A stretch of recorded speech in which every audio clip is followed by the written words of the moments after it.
Hello, everyone. Once again, we are back for my new pet project, calling it Britton's Hangout Hour, where I talk with people who I find interesting, as well as friends of mine. And today, we got ourselves a good guest, someone I am happy to call friend. He is a horror writer, musician, and general aficionado of dark fiction, as he likes to call it. Mr. Curtis M. Lawson. Curtis, introduce yourself. Well, thank you so much. Well, you already gave me a fairly good introduction. My name is Curtis M. Lawson. I'm best known for my writing of dark fiction, weird fiction, whatever you want to call it. And I've been writing novels and short stories, or publishing novels and short stories since about 2015. I did comics for about 10 years before that. About 10 years before that, I did music. So, that's me. But the focus is on prose these days. Mm-hmm. Yeah, I forgot to mention you're a comics writer, or you were. Yep. Are you still interested in comics, or are you kind of? I'm still interested. It's not very pragmatic. It's hard. And I get offered work writing prose stuff. I don't get offered work writing comics, so That's fair. Yeah. Yeah. So you also run a podcast called Weird Transmissions as well. I do. Yeah, I watch it from time to time. I enjoy it. I also enjoy horror. So it's different phases, I'll be like I'm on a kind of crime fiction kick right now. Very cool. What kind of stuff? I read Devil in a Blue Dress from Walter Mosley, which I liked, and also just finished A Drink Before the War from Dennis Lehane, who I think is really good. I really like Dennis Lehane. And Walter Mosley's pretty good, too. I'm a big fan of Dwayne Straczynski. Have you ever read Dwayne Straczynski? I have heard of him. I think he did some Punisher Max back in the day. Yeah, he did some Punisher stuff. He did Cable for a while, but oh boy. Yeah, he's written some really over the top crime novels, real over the top stuff. It just kind of almost has an exploitation Tarantino feel to it. Might have to check it out. I tend very to actiony. It's what? It's very actiony. It's very actiony. All right, I might check that out then. Yeah, I mean, you also have a new book coming out soon called The Envious Nothing, isn't it? Yes. I got that right? Nothing. Yep, The Envious Nothing, a collection of literary ruin. Yes. And I read one of your books called Blackheart's Boys Choir, or I can't speak today. I do have it over here. I don't want to pull it out at the moment, but I thought it was really good. I was actually thinking about getting your Devil's Night collection as well on Amazon. Haven't gotten around to it yet. Oh, I'm glad you enjoyed it. Yeah, that was a special book for me. Yeah, I know. We did talk about it a little bit. Yeah, I really enjoyed it myself. I like how your prose style is so clean, like I said. Thank you. This is kind of actually the second interview we did, because you interviewed me for a school project, too. I did, yeah. That was fun. Did that ever get... I don't even know if that ever got published. I hope it did, because I was actually really proud of that story. What? I don't know. Who was it supposed to be put up on your school? Yeah, it was supposed to be put up on a newspaper where I work at now, okay. But all right. It didn't happen, I guess. All right. I don't know. It's happening now. I think I still have it somewhere, but anyway, yeah. This is just for podcast I'm doing, because I enjoy talking about Curtis. So how have you been doing, man? You got a new collection going out. What? I mean, if I didn't know your work, I would kind of be like, huh, that's kind of a weird title. Where'd you come up with it? Were you feeling like edgy that day when you came up with the title? It's actually, it comes from a line in one of the stories. There's a story in there called You and I in the Envious Nothing. And the idea of nothing as a force that we don't quite understand permeates through most of the stories in one way or the other. So there's this concept of nothing as being this something that's beyond our existence, and is yearning to exist in the way that we understand existence, yearning to break into our world and find form. So in some stories, it's an antagonistic force, and others, it's a source of unrealized potential. And the idea kind of started from, there's a book I did called Those Who Go Forth into the Empty Place of Gods, which I wrote with Doug Rinaldi. Oh, yeah. And the introduction is by Jared Collins from Mississippi Bones, and he wrote this whole thing about the concept of nothing and art being birthed from this nothing through the minds of creatives and all this stuff. And that idea just really stuck with me. So as I was writing these stories, that was kind of in the back of my mind. So that's kind of the underlying theme. It's kind of a loose theme for the stories. And then there's also this figure of Angra Boda, who's a giantess from Norse mythology, but I put her in several of the stories in different ways, is almost like a herald of the nothing. So yeah, it was a lot of fun to write. I'm very proud of it. A few people have told me that they think it's my best stuff to date. And, what was that? I said whole. Yeah. Oh, yeah. St. Joshi said it was my strongest work so far, as well as some good friends of mine. And I'm in love with the cover, man. My friend Rebecca Clegg did the cover, and she just did this beautiful job with it. And I'd wanted to do a project with her for like 20 years, so I was very happy that it finally happened. I kind of thought it looked kind of, when you call it Southern Gothic, a little bit. I liked it. Yeah, I think it's got kind of a folk horror element to it, and I was very happy with it. And she's a brilliant painter, so I was really happy to finally have her art on something of mine. Yeah, I mean, I saw Laird Barron also gave a nice blurb. I mean, I've not read any of his stuff, but I know he's a big deal in the horror community. Yeah, Laird gave me a blurb that was very kind of him. It was very cool, and to have Laird Barron, of all people, mention me in the same sentence as Lovecraft and Legati, that was very, very uplifting. Yeah, I started a Legati book a while back, but I really liked that first story. It was a Penguin edition, actually. It was a Grim Scribe and another collection, and it was put together. The first story I really liked, but I don't know, I have this weird thing. I'm like, you know what, I'll come back to this later, because I kind of just lost the, you could say, fire to read it at that point. It wasn't that I thought it was bad or anything, I just kind of, I'm like, alright, I'll read this later, and, Then you don't, yeah, I get you. And then you don't. Legati's a tougher read, I think. He's a downer. He's a bummer. I am not a nihilist, so maybe calling him a nihilist is a bit simplistic, but it's hard to get in line with his views of the world. It's for what I've noticed. Yeah, I don't really agree with Legati's worldview, but I think that it makes for really interesting fiction, and I think it's artistically interesting, and even his nonfiction, like Conspiracy Against the Human Race, where I think if you apply those ideas practically, it's disastrous and toxic. I think as a thought experiment, it's really interesting, and his use of language in it is really appealing to me. I'm a sucker for like verbose, like almost like like mythological or religious kind of like sounding language. That's why I like Nietzsche so much. You start talking about like riding comets and hurling thunderbolts, and or in Legati's case, the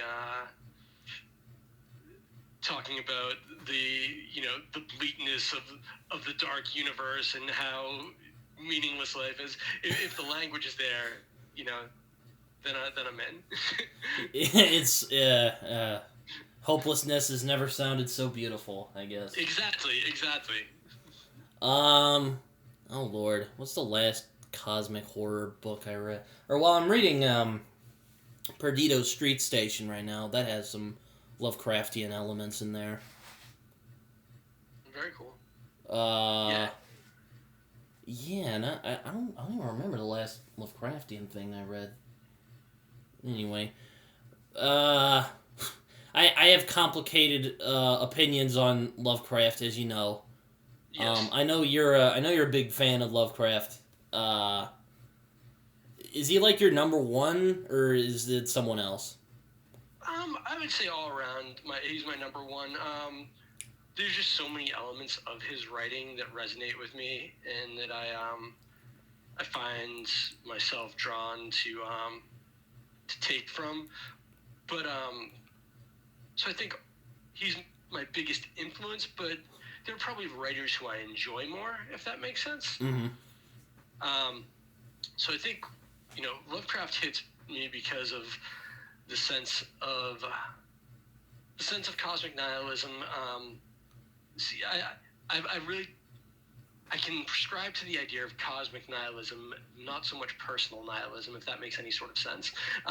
So that really resonates with me. And actually, jumping from Lovecraft real quick to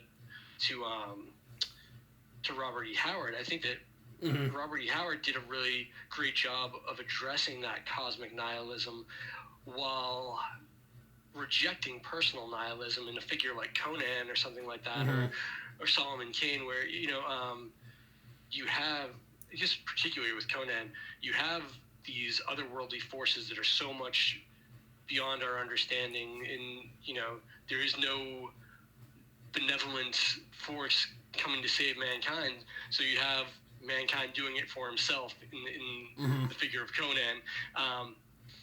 So yeah, I mean, off subject, but I know it's one of the things with Lovecraft. It's just I don't know if humanity would react with just angsting over it, but then again, I feel like a lot of his characters are inserts for himself. Yes. Which I don't think I'd be wrong there, but No. It's weird too, because I've read some of his personal letters, and he seems like a really interesting man once you get past some of the more problematic parts of his character. Well, I think the problematic parts are still interesting. Well, yeah, that too. Yeah. I think that on a personal note for Lovecraft, I think that there's this kind of gut instinct for people to either reject him based on his racism and xenophobia utterly and say this guy was garbage, and maybe they like his writing, maybe they don't, and then you have other people who gut instinct, they just jump to defend him and say, oh, he was a product of his times and blah blah blah, and I don't think either of it's that simple. I think that Lovecraft, from everything that we know about him, I think he was a genuinely nice person. I think he was a gentleman. I think he did a lot for others. And he was a racist and a xenophobe. And, humans are complicated. He married a Jewish woman, if I remember correctly. Well, the thing about Lovecraft, too, is you look over this man's life and you see his views change pretty rapidly throughout the course of his life. And like Robert Bloch was one of his proteges, and Robert Bloch was Jewish, and I think I think Lovecraft's racism came a lot from bad science of the time. He was an armchair scientist from a young age, and and a lot of that stuff was in scientific journals, and it was believed to be scientifically viable during his lifetime, or large part of it. So I think it's a mixture of being an armchair scientist without a proper education in science and having kind of limited social interaction. Like, he wrote a lot of letters and he did travel, but Lovecraft, aside from when he was in New York, he wasn't really around people of other races, and I think that as he was exposed to more of the world, he became a slightly more open person, whether it's, with his wife or with Robert Bloch or whatever the case may be. He even got kind of socialistic towards the end of his life, as opposed to being this kind of weird monarchist when he was young. Yeah, I think it's best. He was like the town eccentric, I guess, from what I've read about him. And I think that that's the other thing. People talk about when someone's a real detractor of Lovecraft, I feel like they approach him as if he was this real voice of his time. Like he was really going to change how people thought, and he was a real danger. But he was just this guy who lived in his aunt's attic and wrote tales for pulp magazines and died in poverty. Like he wasn't trying to change policy. He wasn't trying to influence people's minds. He was just an eccentric guy who wrote horror stories. And I think that we have to give, we don't have to, but I think that you have to at least understand that a lot of great artists are weird and eccentric and have messed up ideas. Even if you look in the modern age, you take something like the Wu-Tang Clan, who are, very widely accepted, but they buy into a lot of like weird like Gods and Earth stuff, I think it's called, where it's like this like kind of like almost like a cult black supremacy kind of stuff. And like they still create this cool stuff, and they're, from everything I've seen, like Riz is a very like a very cool dude who isn't like, he doesn't seem to be an actual racist, or at least it doesn't present that way in his interactions with people. So I think that you have to understand that just sometimes artists, really good artists especially, are very eccentric. Yeah, I've kind of grown. I don't. This probably sounds bad in some context, but I am kind of sick of talking about Lovecraft's racism, and that just comes from someone who, I wouldn't call I'm interested in his fiction without, I don't know if I'm, it's weird. I do have a collection here, the Leslie S. Klinger. I actually bought it because I like Victor Laval. His Ballad of Black Tom is excellent. Victor is fantastic. I loved his Changeling. I love the Ballad of Black Tom. Yeah, he's a fantastic writer. I'll admit, it's probably sad that I'll admit this, but I bought it for the introduction. All right. I wanted to see what he had to say. Though I do like Klinger's little notes, his history, which some people might say he kind of pilfered it from S.T. Joshi, who's like, he is the foremost expert on H.P. Lovecraft, you could say. Yeah, I mean, I think Joshi's the foremost expert for sure, but I don't know how much. I can't speak to whether Klinger pilfered anything or not. I'm sure there was independent research done there. I mean, I'm friends with Joshi, and I respect his work enormously, but he doesn't own Lovecraft's history. Well, yeah, only Lovecraft does that. Yeah, so there's room for other historians and other academics in the field, obviously. Yeah, I kind of curious on what he would think. Sometimes I like to do a little thought experiment, like what would writers I enjoy who are dead now think of the world now? I don't know if you've ever thought of that, but I think about it a lot. I think about it a lot. Especially when I was younger, I really felt like I was living in the wrong time. And I know that's a really pretentious kind of young man thing to say. Like, I'm living 50 years too early or 50 years too late or some such dramatic thing. But that is how, especially when I was younger, I felt. So I spend a lot of time thinking about the past and how people from the past would react to the current world, both socially and culturally, as well as the fiction that has come about. I wonder what Lovecraft would think of his own legacy um, and all the fiction that he inspired and his place in horror, as well as what he'd think of, the culture of the 21st century and how he might interpret that in the kind of fiction that he wrote. Yeah, he's it's a weird thing. I think he is a very interesting person once you read his, letters. And, I kind of dove in a few years ago because, I don't know, curiosity killed the cat, I suppose. Yeah, interesting stuff. I mean, yeah, there's some stuff in there that you're like, wow, okay, that's there. But, he's also funny, and he likes cats. Yeah. And there's even things I find are relatable to my own life. Like, he was very loyal to Providence, Rhode Island, and yeah. I'm similarly very loyal to my state, so I can understand that. It's a weird thing, It's interesting, because now I just bought a house last year in November, and I'm only about 15 minutes away from Providence now.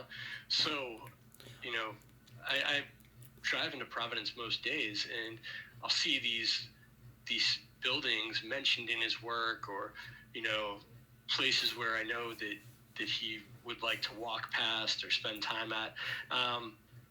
And I've done a while back, an author friend of mine named Joshua Rex took me for the whole walking tour. We went to the Shunned House and the Charles Dexter Ward House, and we went to Lovecraft's grave and everything.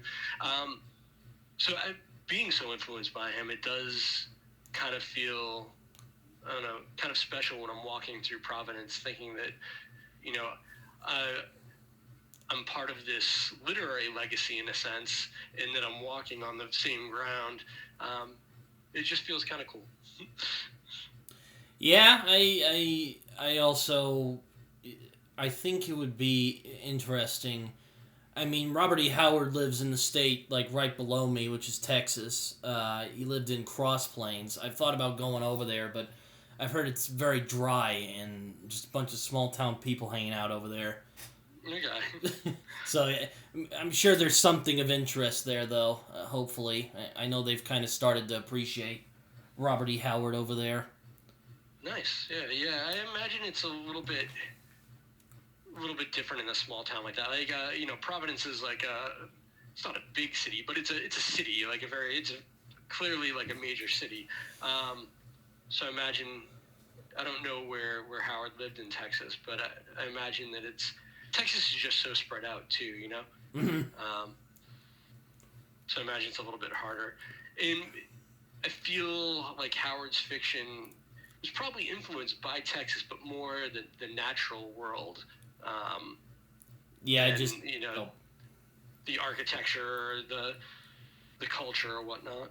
Yeah, I just finished the first Del Rey volume of Conan, and I gotta say, I was very pleasantly surprised. I did not know what to expect. I mean, I had already liked Howard's stuff, but I think Conan might be his best stuff, or at least these stories I read. Conan is very strong. I think Howard's a great writer. He approached things from a much different way than Lovecraft or whatever, when still drawing upon some of those themes. But I don't think Howard necessarily gets enough credit. He gets credit for being the creator of Conan, which is in and itself huge. But the volume of work that he produced for his short lifetime, and the fact that he created Conan and Solomon Kane, and he just put out this. He laid so many foundations for what sword and sorcery would become, and while still adding to the legacy of weird fiction and horror. I don't think he gets quite enough credit for what he did in such a short amount of time. I agree. I think he gets lowballed a lot. I mean, he did write fun stories about, adventurers, but it's very well done adventure stories about tough guys. Yeah. That's the best way I could describe it. And, you know, you think about, we were talking about Laird Barron earlier, and, you know, I can't say for sure, I'm just going to base it on my interpretations of Laird's work, but, you know, everybody thinks of Laird as this Lovecraftian guy, which he is to a large extent, especially in his older stuff. But Laird writes about tough guys, and he writes about hard situations and, you know, in hard times, and I think that a lot of that has to come from Howard as well as Laird's. You know, I don't know if you know anything about him, but he grew up in Alaska and, you know, out in the wilderness and such. I've seen some interviews with him, and he's almost like a modern day Jack London from what it seems. Like he's writing about the adventures. He's like writing about the adventures that he had when he was younger. And I think that Laird does a really good job, especially in like his older stuff, of combining that tough guy character, that real rugged, you know, almost a bad guy, with the real horror elements of cosmic horror, making it less adventure-y and more, you know, more horror, while keeping that almost pulp hero figure in the forefront, as opposed to, you know, the Lovecraft's bespectacled, kind of sheepish academic shut-in. That's always what kind of bugged me about Lovecraft's work. It's like, God, it's just a bunch of nerdy white dudes who are just angsting about the... And I know that's kind of the stereotype, right? But, you know, it's like, I don't know. I don't know if I would just accept it like that. But then again, he's not writing it for me, so, you know, whatever. It's a very valid criticism, but it's also something I love about Lovecraft. Like, Lovecraft's really got, like, two characters, and I love those two characters. You know? He's got the kind of sheepish academic who slowly, like, learns this stuff and kind of goes mad from it, and then he's got the kind of more, I guess, morally gray academic who finds out these terrible secrets and abuses them and then suffers some terrible fate. And I love both of those characters. So I'll read them over and over again, whatever names they're given. I will say my favorite one is still Color Out of Space. I don't know why. It does have certainly the Lovecraft isms, but I do enjoy it. It's just a weird idea. And I don't know, I like it. Idea. I know there's people who complain, oh, he doesn't understand math. Like, that whole thing is about how he doesn't understand math. Look, I don't fucking like math. But, you know, so I don't care. But, it's just it's just a classic, fun, or maybe fun isn't the right word, but it's almost like a folk tale. A weird folk tale, I think is a good way to describe it.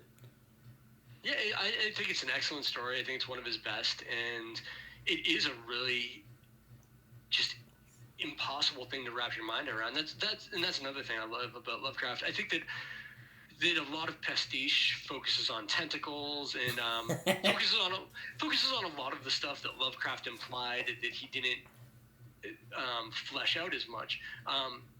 So I think a lot of pastiche is focused on the window dressing, but to me, the real beauty of Lovecraft is the unknown aspect, you know, that mystery and the idea of, like, an impossible color. That's something that's intrigued me since I was a little kid. Like, I was always trying to imagine other colors, and I remember being, I don't know, like 9 years old and asking my teacher when we learned about, like, different sun, you know, like blue stars and, you know, red stars and things like that, and asking if there were different colors on different planets, and being told they didn't know because they weren't on a different planet. I also like the Dunwich horror. I kind of wanted to. I've thought about doing like a retelling of it because it's just I don't know. It's just a weird. I think it's a ripe for a retelling, but I also like it. It's like a classic just Lovecraft thing where it's about a guy who has a thing in his barn, and he also has another kid who's this like freakish goat man. It's a good one. I also like Cool Air as well because it's just another wacky idea that it's kind of I kind of like it. I'm like, yeah, it's pretty good. Yeah, he had an exceptional creative spark and imagination, and whatever people want to say about him personally, or even the limitations of his writing, what he did for horror and how he influenced the writers that would come is, there wouldn't be the genre in the way that it exists without him. So. I mean, yeah, I think, if you want to, for verbose kind of writing, I think Poe kind of does it better than him, personally speaking. I like Poe a lot.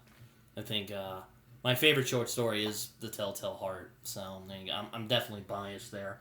I know Lovecraft was a big fan of his, and, I mean, Lovecraft you can was, tell. yeah. If you read his stories, like, yeah, I bet this guy read some Poe and was like, I want to do that. He's just like, There's actually this spot in Providence that Joshua Rex took me to, and there's a photograph of Lovecraft standing outside of this house, and at the house where Poe's girlfriend at the time lived when Poe was in Providence, and the whole story goes that they got into a fight because Poe had said he had stopped drinking, and she found out that he was, and he showed up there one night, and they had like this big argument in the street, and she like took a handkerchief and like huffed ether so she could pass out and stop fighting with him and not have to hear him anymore. And there's a picture was she of Hunter S. standing Thompson? outside that house. Yeah. taking that devil ether? Yeah. So I have no clue how true that is, but that's the story I was told. Yeah, I don't know. I've always loved stories like that. Just kind of, they might be apocryphal. I don't know. I've always been just drawn to those for some reason. Yeah. I wanted to talk about some of your work as well. I know you've been writing a lot of short stories lately. I remember the last time we had a talk like this, you did mention that you were thinking about doing like a straight Lovecraftian novel. Is that still the case, or are you Yeah, that's still the case. So things have been just kind of hectic. I've gotten a lot of opportunities, and both actual writing and writing adjacent stuff. I edited my first anthology, 13 Haunted Houses, with Joe Morey at Weird House Press. And, yeah, I saw that. That must have been cool. That was, and we worked with Ramsey Campbell and Tim Curran and Philip Fracassi, all these guys. That was very cool. So, and I'm doing more stuff behind the scenes for Weird House Press, and then I had this The Envious Nothing come out, and I have a couple other opportunities with writing stuff for like role playing games and things. So I'm just trying to shuffle things around and figure out when I'm going to get it all done. But the Lovecraft novel is probably, I have to write a novella after I finish up my current project. I have to get that done before August, and then after that, I'm going to work on that Lovecraftian novel. And I have it kind of outlined. Wow, you've been busy, huh? Yeah, I've been very busy. And Weird House will be the publisher for that. And I'm hoping that Rebecca Clegg will do a cover for that, like she did for The Envious Nothing, and it should be a cool book if I can pull it off. I'm a little bit nervous about writing a straight Lovecraftian novel because I'm so critical of so much pastiche out there. There's some that I love, but there's a lot of it that I don't. And if I'm going to play in that sandbox, I want the work to be up to snuff, which is why I've always been reluctant about messing around with his toys. Yeah, that's understandable. It's like if I wrote it's like if I wrote a Star Wars novel. If there was one like, big thing I would write for, it would be Star Wars, but at the same time I would just be terrified. Yeah, absolutely. I don't know. I think Star Wars would be more terrifying because at least with Lovecraft, there's so much pastiche out there, and there's not like a real canon. Like, you can argue about whether August Derleth's, version of things is the canon, and then what is canon after that? And to me, it's really, I don't consider anything outside of Lovecraft himself per se as canon. You know, you can just enjoy it as it is. It was almost like this open source thing at the time. Even he just wanted his friends to play with it. Yeah, I know. I've read some of his letters where he was like, "You can play with it. It's fine." Yeah, but you take something like Star Wars, man, and if you mess that up, you have a lot of people hating you. Like, I hated the newer movies. Oh no, I don't like them either. Or well, I like the first two, and the third one was just God, I want to. I didn't like any of them, and like that's fine. Like I don't begrudge people liking them or anything, but I will say that like I was done with Star Wars at that point until like The Mandalorian came and changed my mind. I was a huge Star Wars fan, but I was like, nope, I'm done. So it is kind of nerve-wracking knowing that, you know, A, whatever you do, you're going to piss someone off. You're gonna disenfranchise some fans, and B, if you really mess it up, you know, you're going to be hated. So yeah, I mean, but yeah, I get that entirely. I mean, I've been kind of torn. I wanted to get either The Devoured next or Devil's Night, 'cause I fucking love Halloween, and I might save that for Halloween though. It depends on what you're in the mood for. Like, so Devil's Night is definitely more horror. You know, it's still called weird fiction, but it's closer to straight horror than anything I've done. And then The Devoured is much more in line with like Robert E. Howard, I think.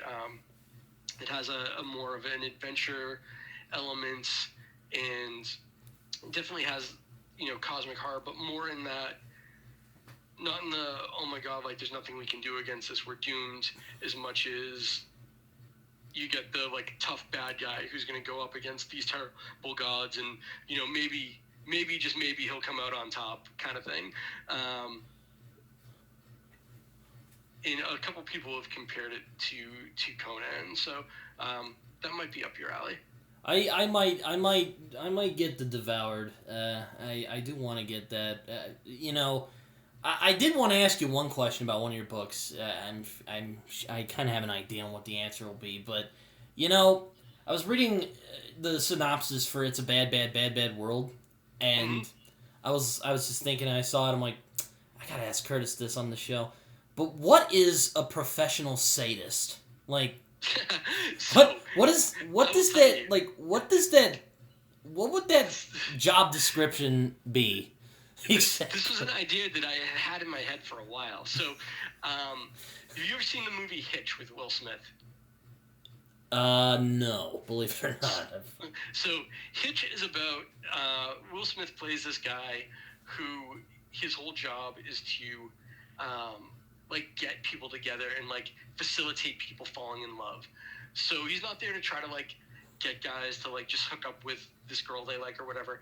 He'll find, you know, he'll work for someone who's, you know, who's like maybe in love with someone who doesn't like notice them or isn't like really aware of them, and he'll help facilitate the circumstances to put them in situations where, you know, they can fall in love and develop a relationship or whatever. Which is, so that's his job in the movie. And I was thinking, wouldn't it be cool if there was the opposite of that? If there was just someone who was like, man, I'm really good at destroying people's lives, so let me do this for money. And so that's in terms of that book. That's the character, Mr. Kingsley, the professional sadist. That's his job. You go to him, and he's not going to kill someone for you. He's not a hitman or whatnot. But, you know, maybe he'll start off killing their dog and then get them fired from their job. Oh my god. He'll try to like get their wife to cheat on them, and like slowly over time start dismantling their lives. So that is what the professional sadist in Its Bad, Bad, Bad, Bad World does. Well, it's like you won't be dead when he's done with you, but you'll be wishing for it. Yeah, you know, and maybe you'll do it yourself. So That sounds horrible, that's... but I'm kind of intrigued by it. Yeah, I thought it was an interesting idea. And I remember thinking, I'm like, wow, I bet you there's money in that. So.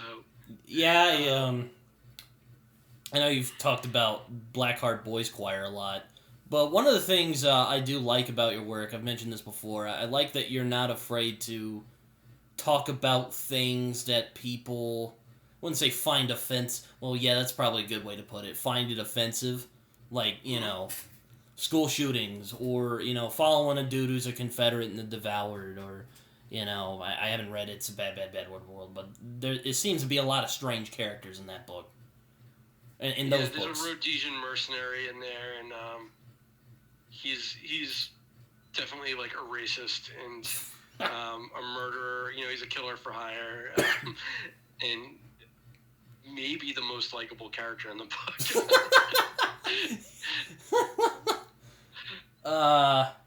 I know I've asked you this, but what is what draws you to do that exactly for fun. Those who don't know? I think a big part of it is that it's fun for me. I really enjoy character, Mm-hmm. And I like writing about kind of broken people, and I like writing about stuff. And what I mean is not just plot. I like writing about themes and exploring ideas, and whether it's something philosophical or borderline socio-political. I try to stay away from politics, as in red blue politics kind of stuff. But as far as it overlaps with philosophy, I might explore it. So I think that you can just explore a lot of ideas through people who are kind of messed up or hold controversial views or are unlikable or whatnot. So when it's a bad world, it's a funny book, and it's actiony, and it's not meant to be taken too seriously, but I wanted to explore what I thought of as the hierarchy of sin. And I was thinking about how people will think, okay, so this is band Burzum that I'm really into, this black metal band, and the guy Varg Vikernes is from Burzum. He's he did 20-something years for murder, and he was a church arsonist, and he's this off and on neo-Nazi, always racist guy or whatnot, and he's just this all-around messed up dude. And whenever people get mad about Burzum or about Varg, they're always like, he's a racist. And it always struck me as weird that it's well, he's also a murderer and an arsonist. Racism's where you draw the line. So I thought it was interesting to kind of explore how different sins or negative attributes are perceived, and how people place them on a hierarchy. So I wanted to bring in all these different bad people and pit them against each other with different kinds of bads, and just explore, I guess, shades of gray and shades of black is terms of morality. And I guess I do that in a lot of my books. But yeah, I think that messed up characters and controversial characters allow you to explore things and ideas in a very free way.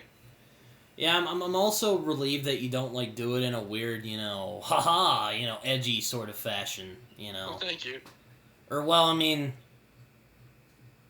I wouldn't call your works edgy.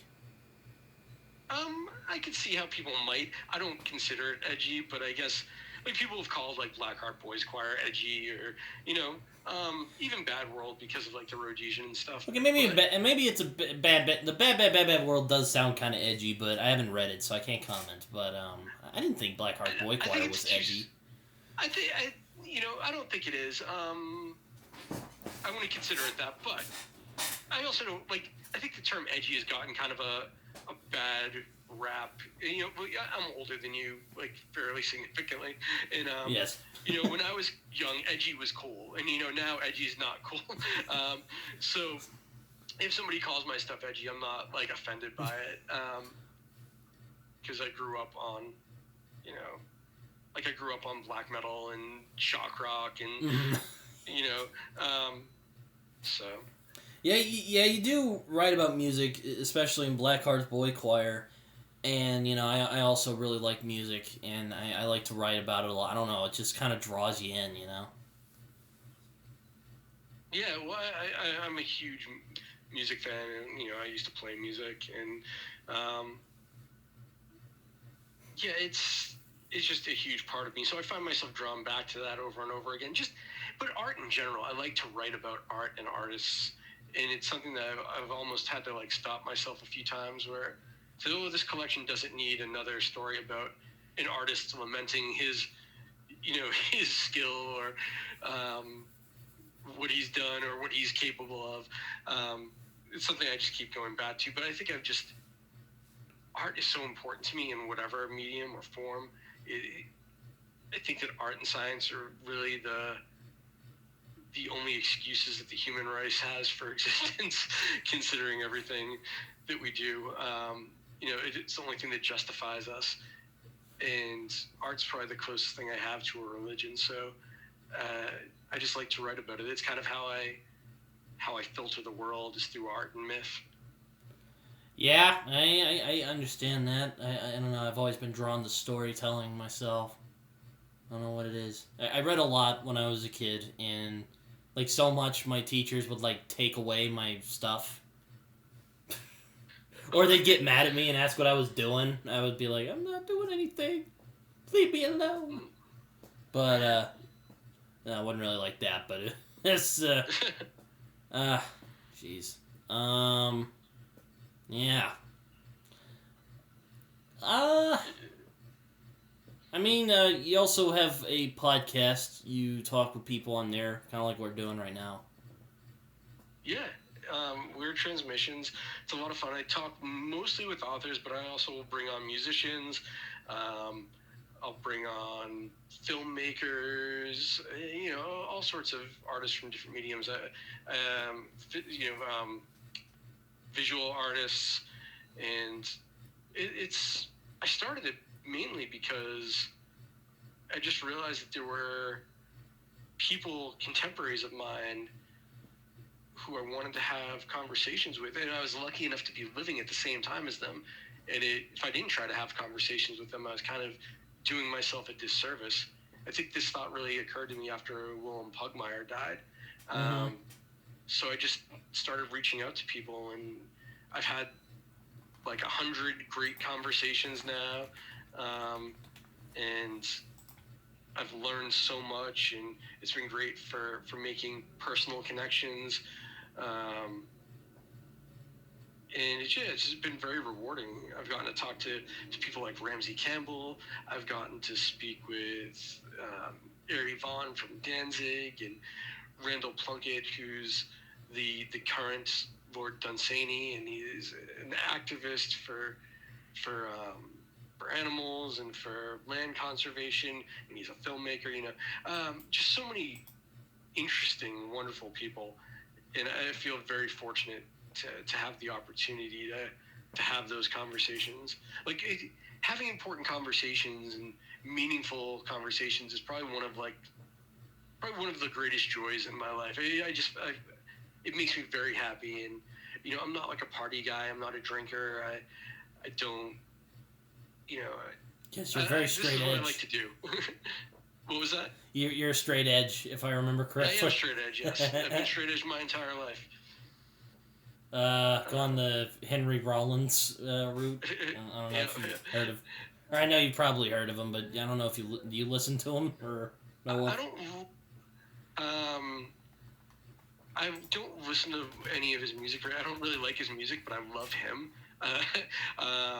I really like a lot of his ideas. I like his writing. I like what he has to say about fitness and life. Yeah, I'm not a punk rock guy. I'm a bit more mellow, I do like some metal, but it's weird. I'm a punk rock guy, but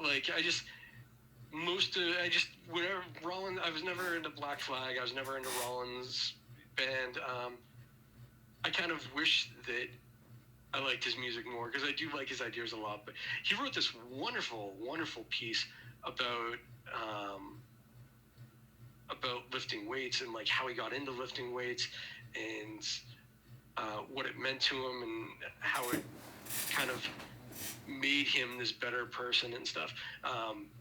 It's that sort of stuff, that motivational stuff that he does, that I really, really appreciate. Mm-hmm. So. Yeah, yeah, you can tell me how weird I am. I really like, I like classic rock and jazz. I also like rap. So there you go. That's all right. And I like all sorts of stuff. I know you like classical music. I also enjoy some classical music. Wish I'd listened to it more. Well, it's not too late. Yeah, no, it's not. It's not too late. Yeah, look at me. Like, who have been, like, some of your favorite guests on your show so far? Like, ones you're like, yeah, like, excited.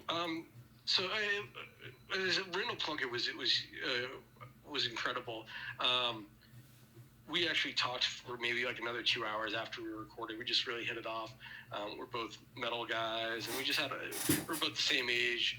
We have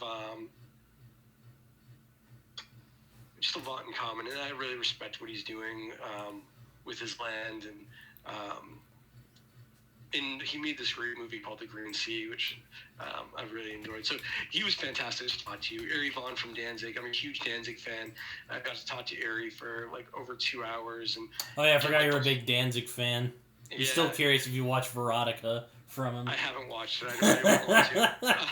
I've heard too many bad things.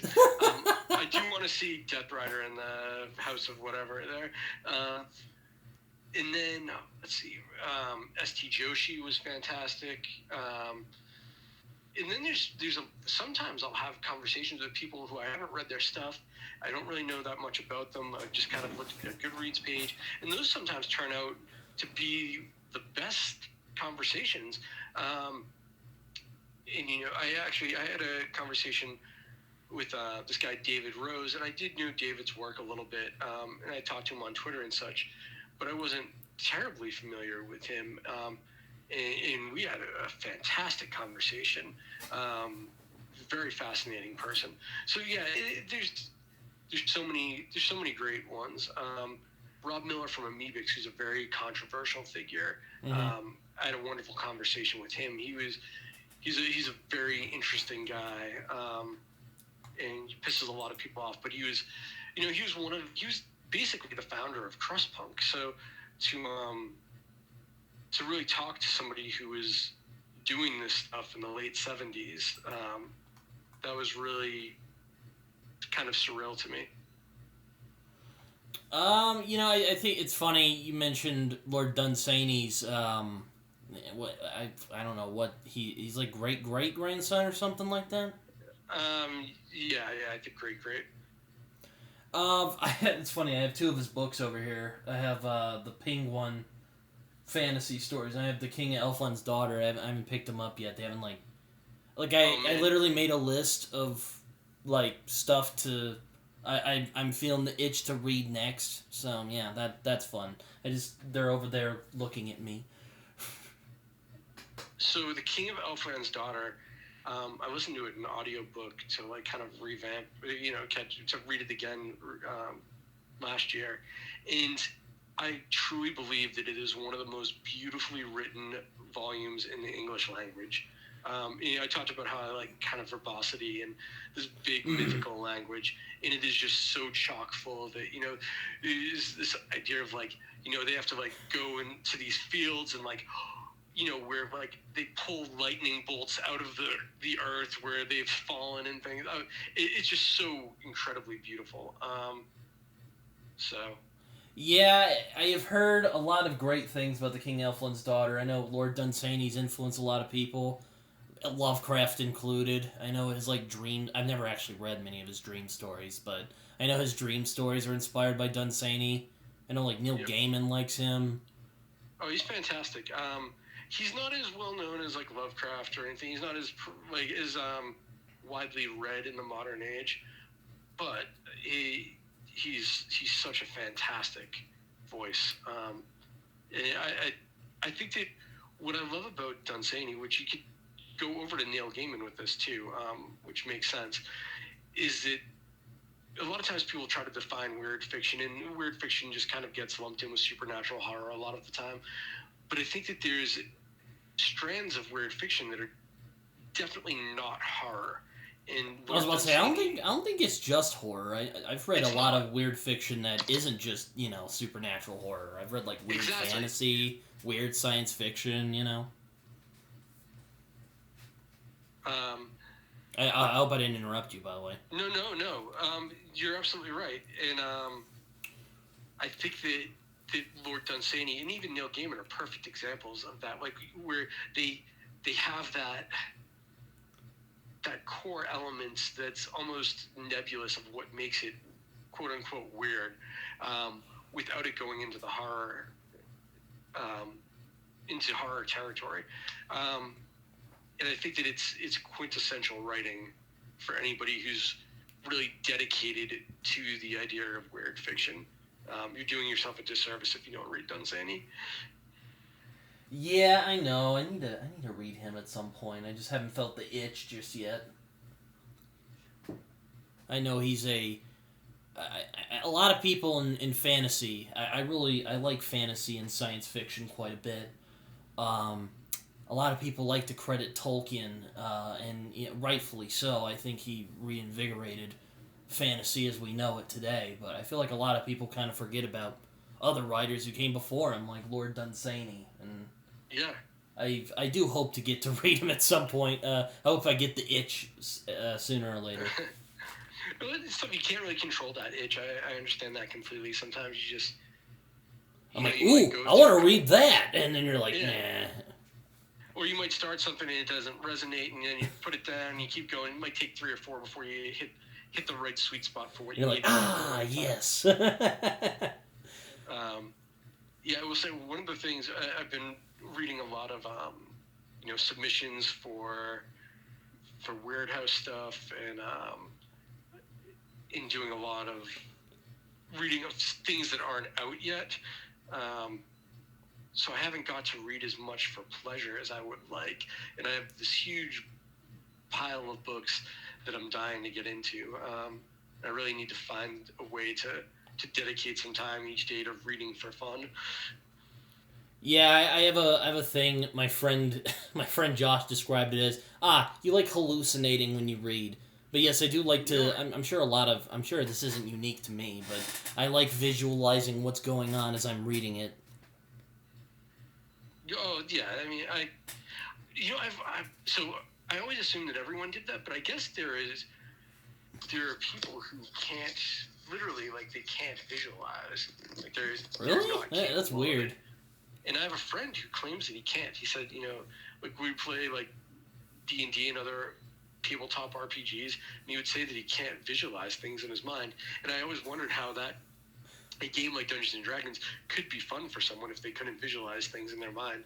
To the point where, like, sometimes I was like, man, I don't believe you. Like, everybody can do it. But, like, supposedly it's a thing. People just can't do it. Yeah, I know. I don't know. My friend likes to call it hallucinating while you're reading, and yeah, I guess so. I never thought of it like that. Hyper-visualize.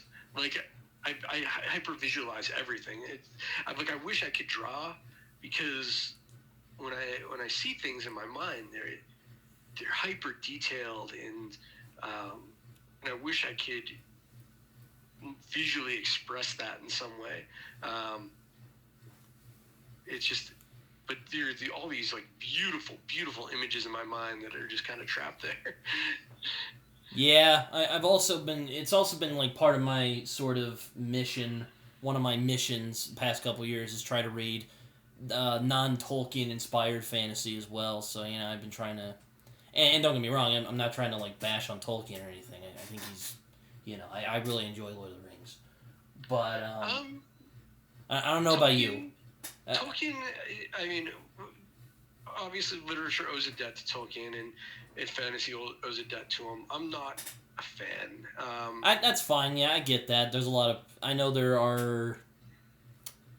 I do think that epic fantasy, I've noted this before, I do think it is in a bit of an identity crisis, like, now, because Tolkien shadow just looms over the genre. Like, even people who aren't, like, obviously Tolkien-inspired, they can't escape Tolkien, you know?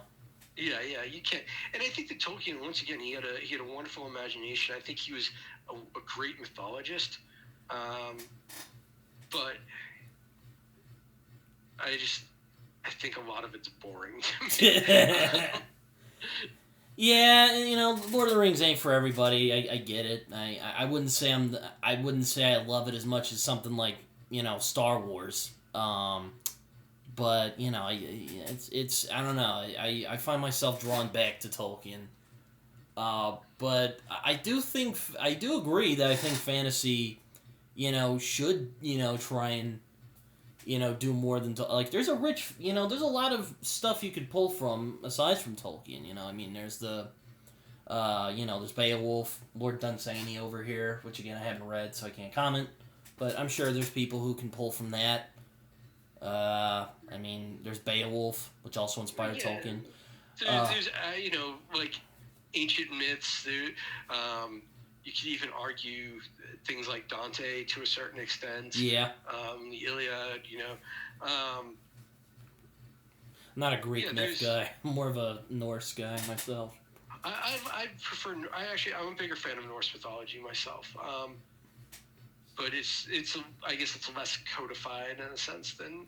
Yeah, there's something I like primal thing. There's certain like primal. I don't know if you've seen the Northmen recently, but I think they really nailed that kind of what I like about Norse. So bad. I think it's on Peacock. I gotta watch it maybe this weekend. Like, I like how Norse mythology has this like primal. It is almost kind of like cosmic horror in a way, because like the world in Norse myth, it is brutal, it is intense. The only way you can guarantee to go into Valhalla or heaven in their belief is dying in battle. If not, you're gonna go to hell, which is, you know, this just cold place. And like, what's the big reward? Ragnarok. Yep. It's sort of pre-cosmic horror in a lot of ways. I don't know what you think about that. So the Devoured uses Norse mythology as a lens for cosmic horror. Like, you know, I'm not using Lovecraftian gods. The big bad is named Thurs, which is, you know, like derived from like the Thurisaz rune in, you know, the term for like giant or whatever. And the reason it's called the Devoured is because it's the Devourers, the devouring gods. And the term giant is actually kind of like a mistranslation. It really, if you trace it back, the term giant really should have been like, if you're talking about like Jotun or like Titans, it really is more in line with devourer. So I wanted to look at these titanic kind of cosmic beings through the lens of Norse mythology. And I do that in a lot of my fiction. It's not just the Devoured. There's a couple stories in the Envious Nothing like that. I would say, like, even Angrboda is a fixture, you know, a fixture of Norse mythology, and she is brought up in a lot of those stories. Norse mythology has always just been a huge thing with me, even before my black metal days, but then it got kind of pushed even more to the forefront of my brain because of, you know, all those Scandinavian bands I listen to, and yeah, it's all over my fiction. Yeah, I mean, you do have a certain interest in myth, which I also like, because I also like myths. You know, I just think it would be, you know, where did the, you know, I forget its name, I'm so sorry, from Black Heart Boys Choir, the horse? Amdusius. Where did that come from? So it comes from Goetia, however you pronounce it. I don't know. I've only seen it written. So it's the what is it? The Lesser Key of Solomon or whatnot. So it's basically an ancient book on demonology. Oh wow. All right. So there's all these demons these goetic demons listed within there. So it's kind of a like an offshoot of ceremonial magic, or a tradition of ceremonial magic. Mm-hmm. And when I was looking at who I wanted this demon to be, I started looking through goetic demons, and I found Inducius, who is the conductor of hell, and and he was this black unicorn, and I was like, I know I've gotten a lot of crap about having a unicorn as the big bad guy. I was about to say, did you get like made fun of by the boys for and girls? Yeah, and a lot of people were like, oh man, like they don't want to get into it because they're like a unicorn. But like the idea of like a black evil unicorn was just really striking to me. Like I loved that, and he was the conductor of hell, so it was just a perfect fit. And I liked that it was something from a real source of mythology, because I don't know, I just thought it made it a little bit more interesting than kind of making something up.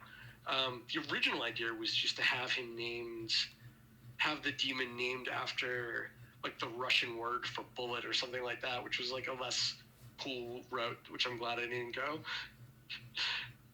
Yeah, one of the things I did like about Blackheart Boys Choir is how it's not really that androgynous. Yeah, no, I don't know. How do you pronounce? I'm sorry, what was it? I was just saying, how do you pronounce the name again? Inducius. Inducius.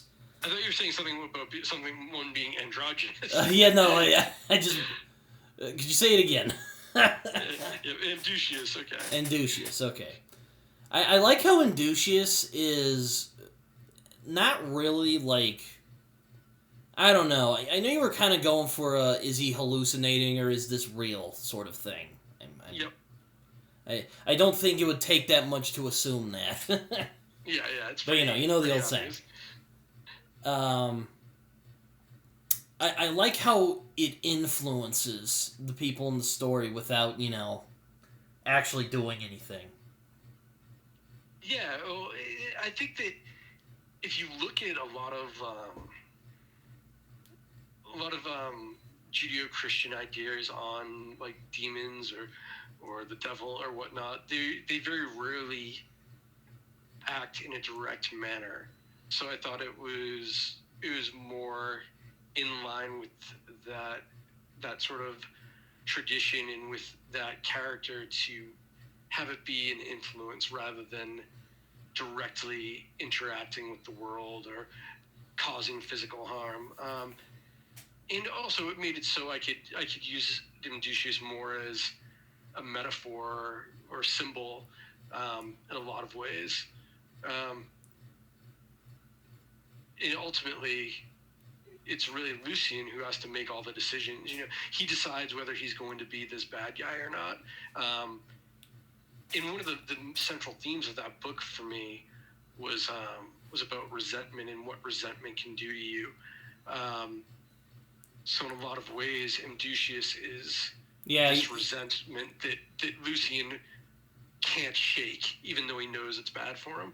Yeah, he's certainly a bitter person, I think is a good way to describe it.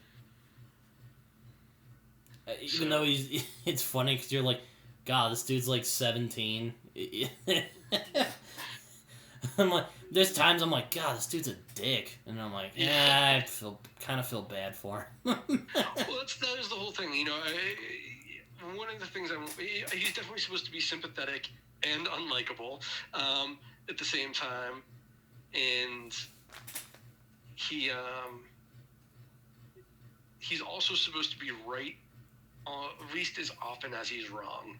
So there's a lot of stuff that he says that's way off base, and he's kind of a dick, and he's not very empathetic, but a lot of what he says is accurate at the same point. Yeah. So he's like that guy who you're like, I fucking hate that dude, but he's right. Yeah, exactly. And that was kind of what I was going for. I really did a lot of research on anti-heroes and what makes them resonate with people. So they're still fun to read, but they're kind of, or not even anti-heroes, but actual villainous protagonists. What makes them fun to read, but still you can hate them. And I looked at characters like Patrick Bateman from American Psycho and Alex DeLarge from A Clockwork Orange and Walter White, and tried to really nail down how to make someone unlikable, but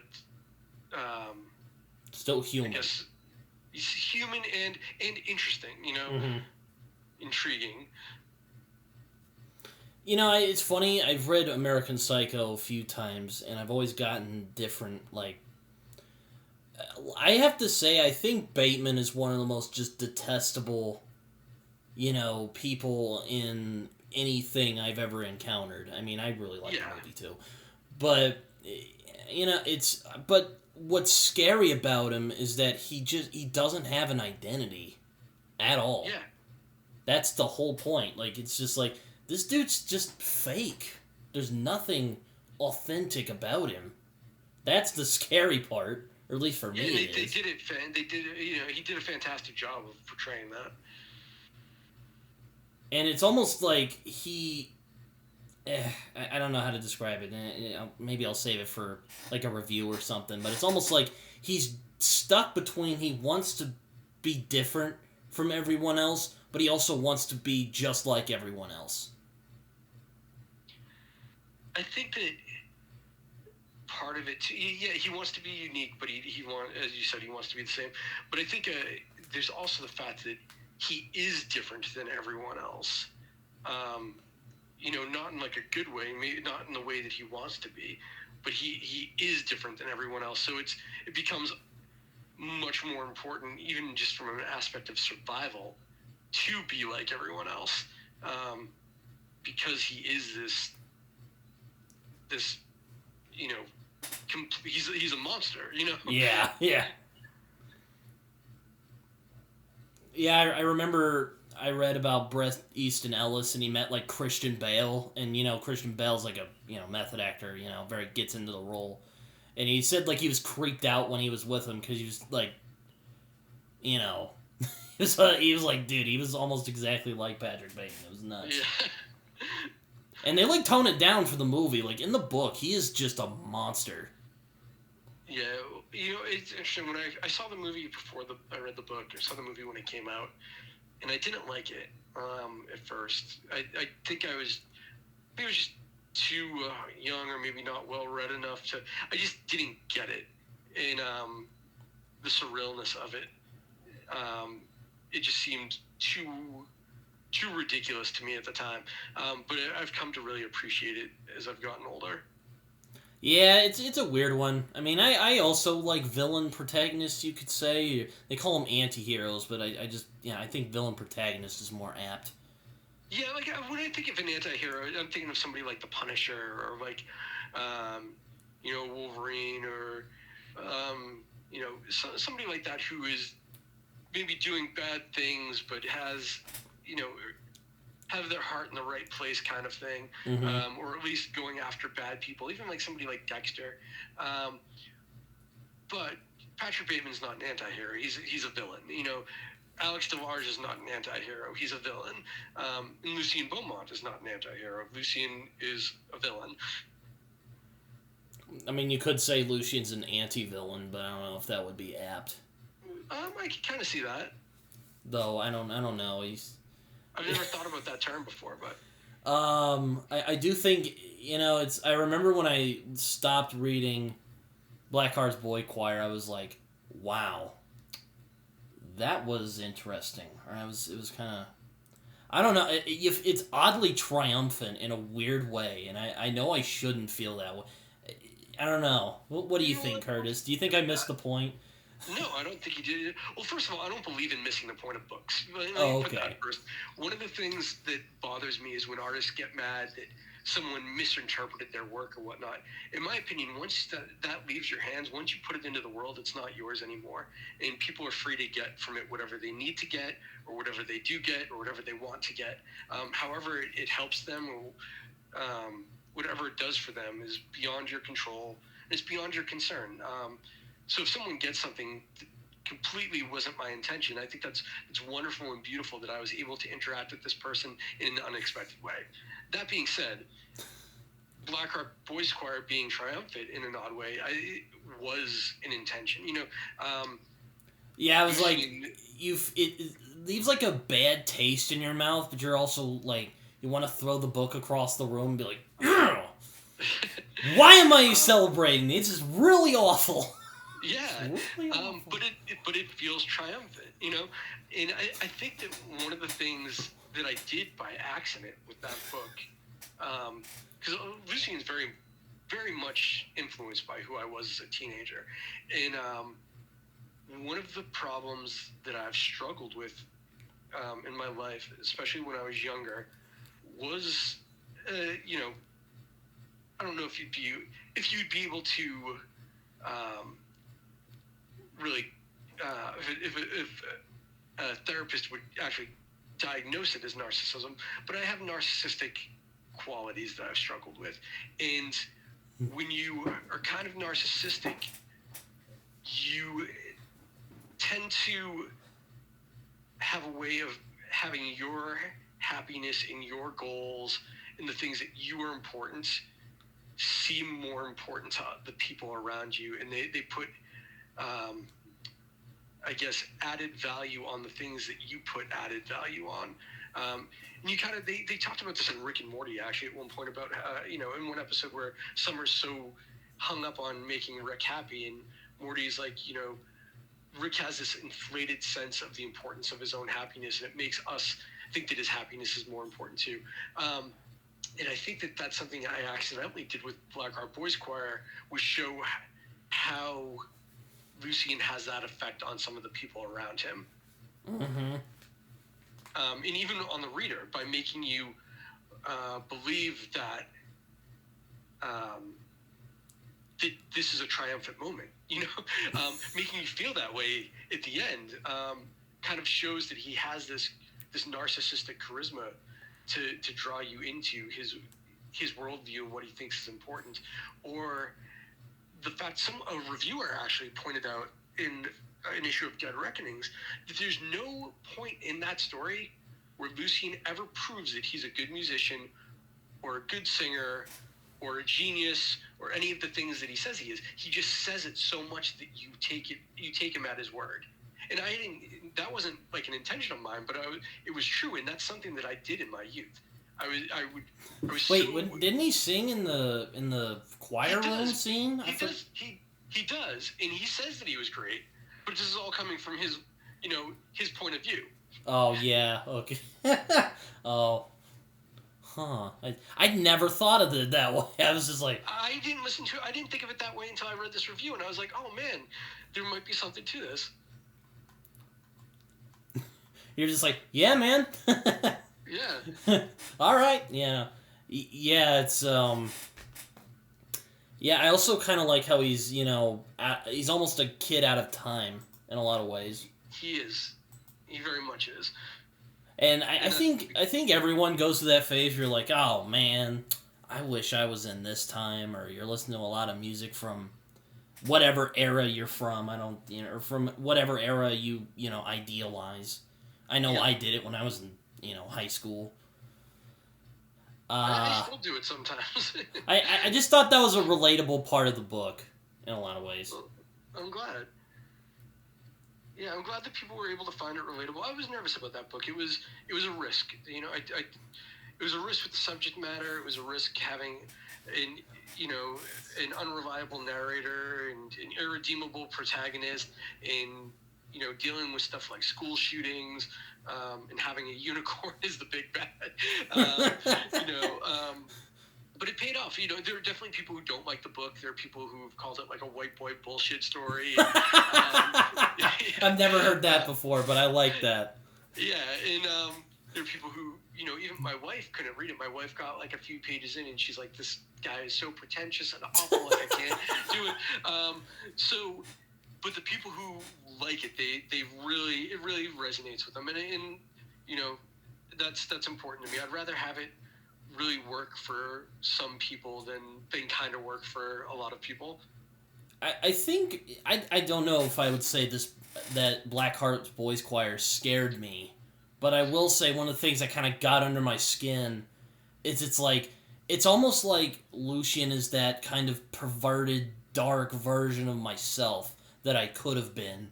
Because, I wouldn't say I often, when I got bullied a lot when I was in school, and often I would just retreat into myself rather than act out. Because, I don't know, just acting out, I guess, isn't in my nature.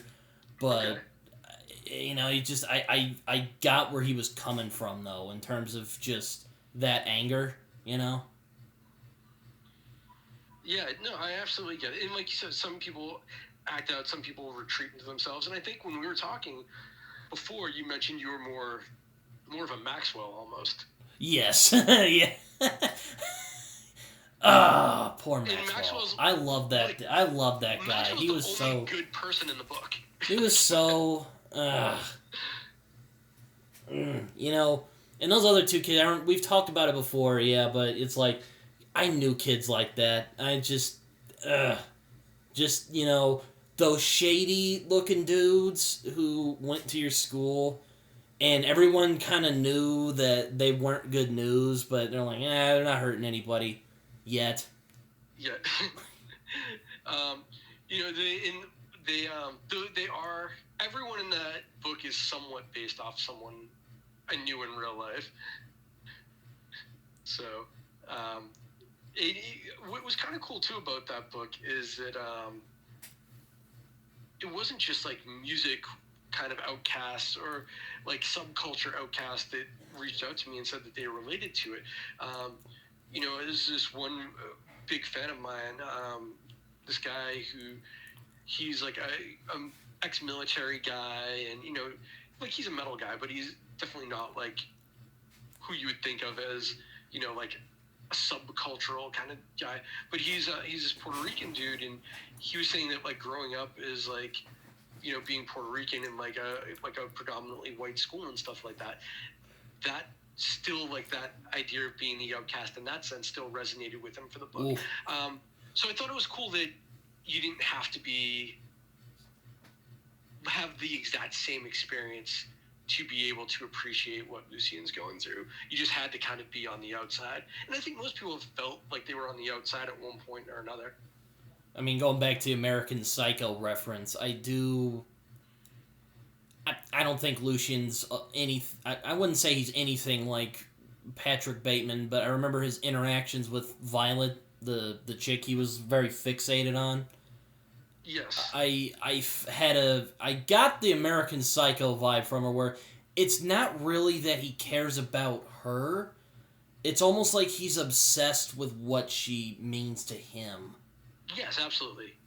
Yeah, he doesn't know her. Like, he knows that she can sing and that she's pretty, and and also like she seems kind of unattainable in a way, and he doesn't know her at all. It's definitely what you said. It's what she means to him. It's not about her.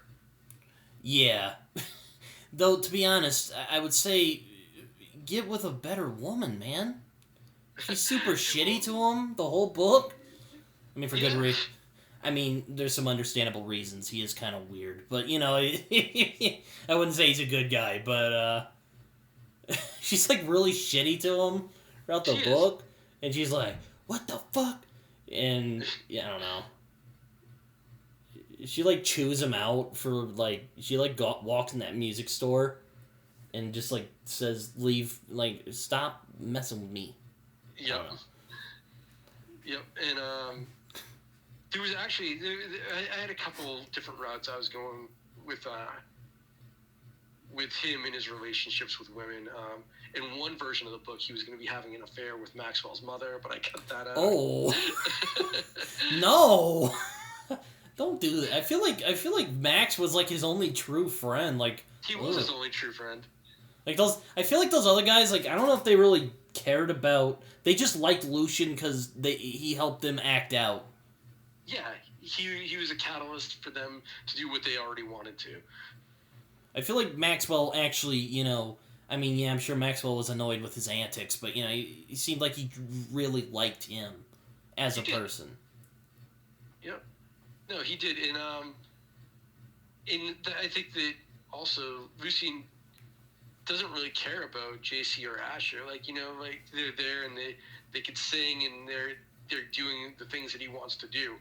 But the only person that he had a real emotional attachment to in the whole book is Maxwell. Yeah, I mean, I will say, I don't know why, but I've always just been really disturbed for some reason by people who are just strung out, like Max's mom. Okay, you mean Lucien's mom? Oh, sorry. Yeah, no, Lucien's mom. Why'd I... that might be a little spoilery, but that's all. I don't know why, but that just... Right. That always... And I don't want to... I try not to judge people, but there's just, it's like... I don't know. I don't know if you have a similar thing about that, but it just kind of... it's like you're vacant, There's just a certain loss of humanity there. I don't know. Oh, there's absolutely a loss of humanity. Like, I mean, to speak candidly, like, that's what I grew up around. So, so I have very strong feelings on it. And it was very, tough. So, and there is this vacancy to it. When someone's really lost in addiction, especially something like substance abuse, it does take something away from their being. And you can see that kind of come back when they get clean, too. I've seen it with a lot of people. But it's just, like I said, a lot of that book is autobiographical, at least emotionally. And, I lived in a lot of those situations. So it was easy for me to write, but, like, also really hard to write, like, emotionally. Yeah, no, I imagine that was tough. I don't know. It's like every time, like, say Breaking Bad, when they, like, when, like, Walt found Jesse in that crack house or whatever that was after, I don't know, just, that always gets under my skin for some reason. Okay, yeah. Man, speaking about villainous protagonists, one of my favorite villainous protagonist moments ever is when Walter lets Jesse's girlfriend die. It was so heartless. And but like, it wasn't completely heartless. Like, it was cold and it was cruel, but like, there was love in it too, because he was doing it for Jesse. Yeah. Because he cared about Jesse. And that's another one of those things. Like, you look at that relationship between, like, Lucien and Maxwell, and the only person that Walter really cares about isn't even his family. Like, the only person he genuinely seems to care about in that show is Jesse. Despite the terrible, terrible things he does to him.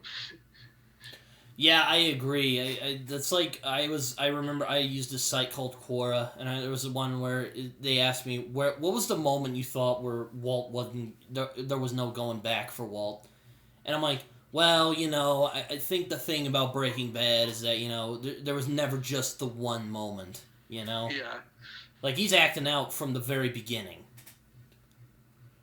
But I feel, for me, it's when he lets his girlfriend die, because it's just, not Walt's, but Jesse's girlfriend die, because it's like, it wasn't self-defense, it wasn't something that was going to weigh on him.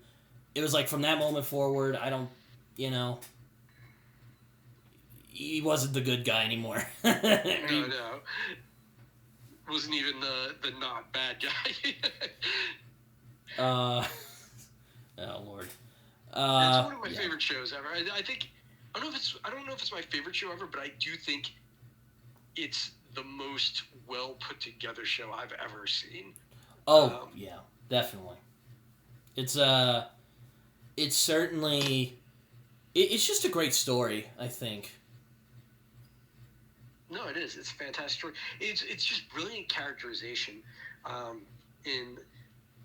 was watching something with Bryan Cranston, and he was talking about creating the character of Walter White, and like how he wanted to have all these brown and tan clothes that just blended in with the background of the Southwest.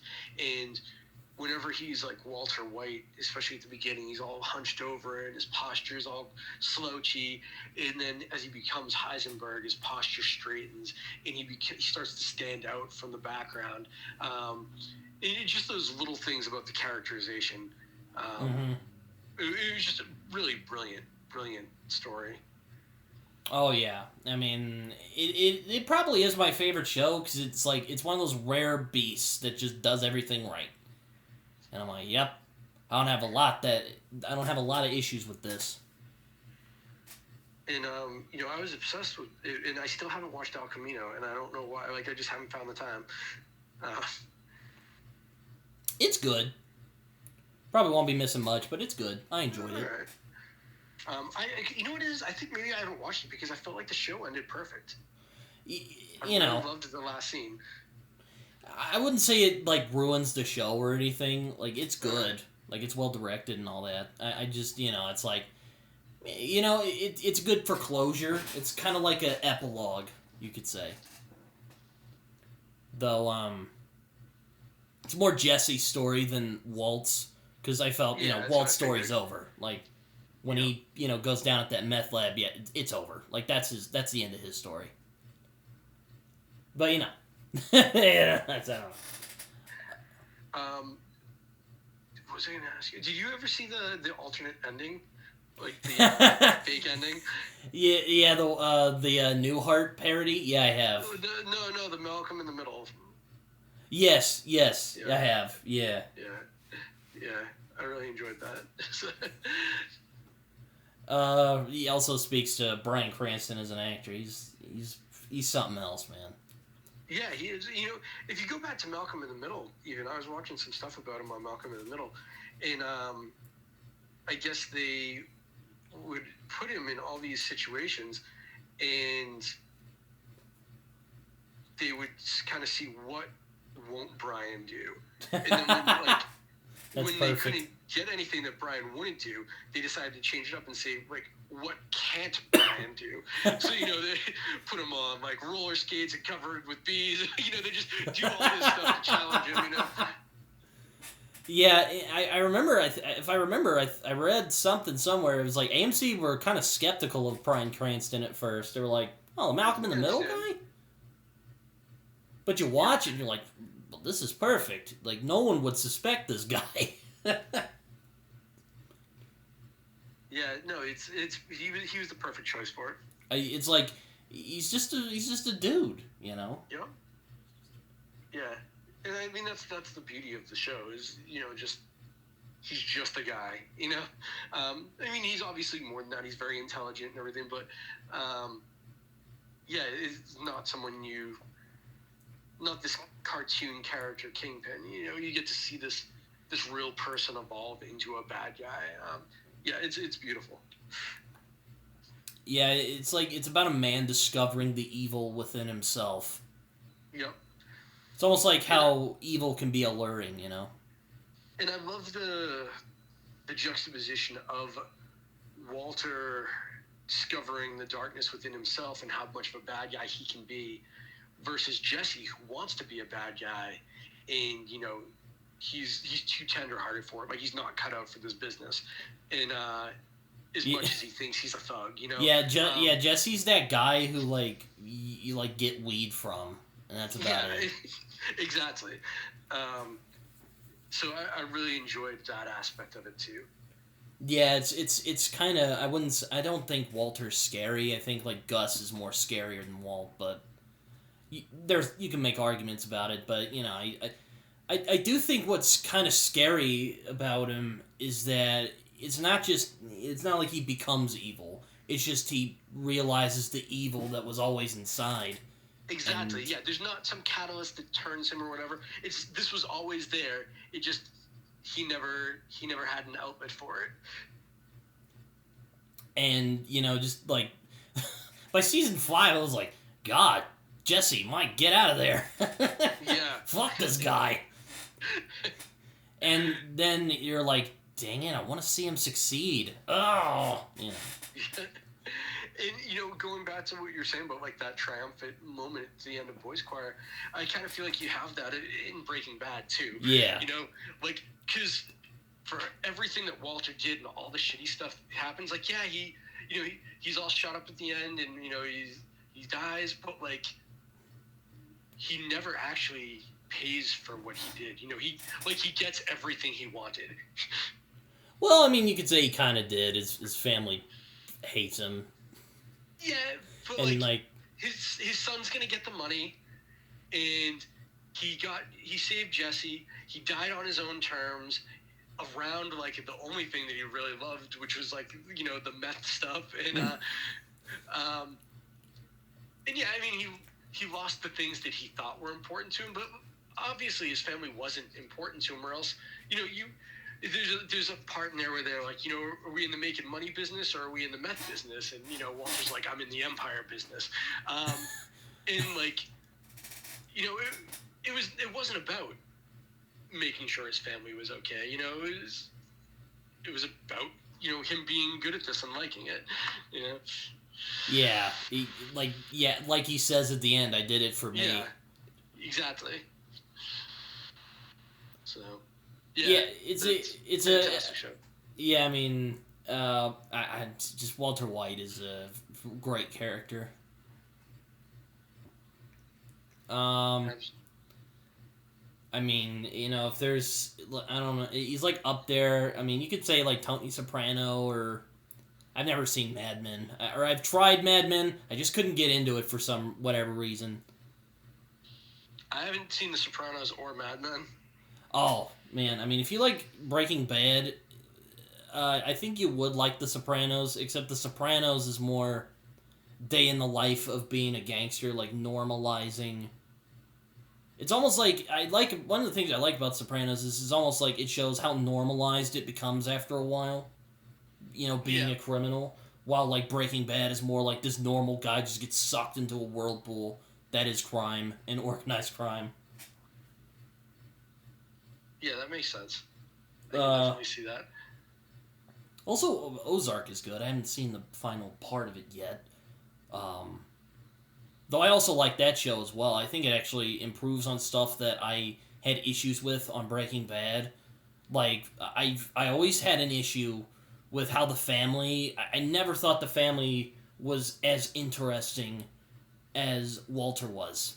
And yeah, I get that was probably purposeful, because it's like, after a while you realize, oh, yeah, Walt's a bad guy, and his family isn't really in his best interest anymore.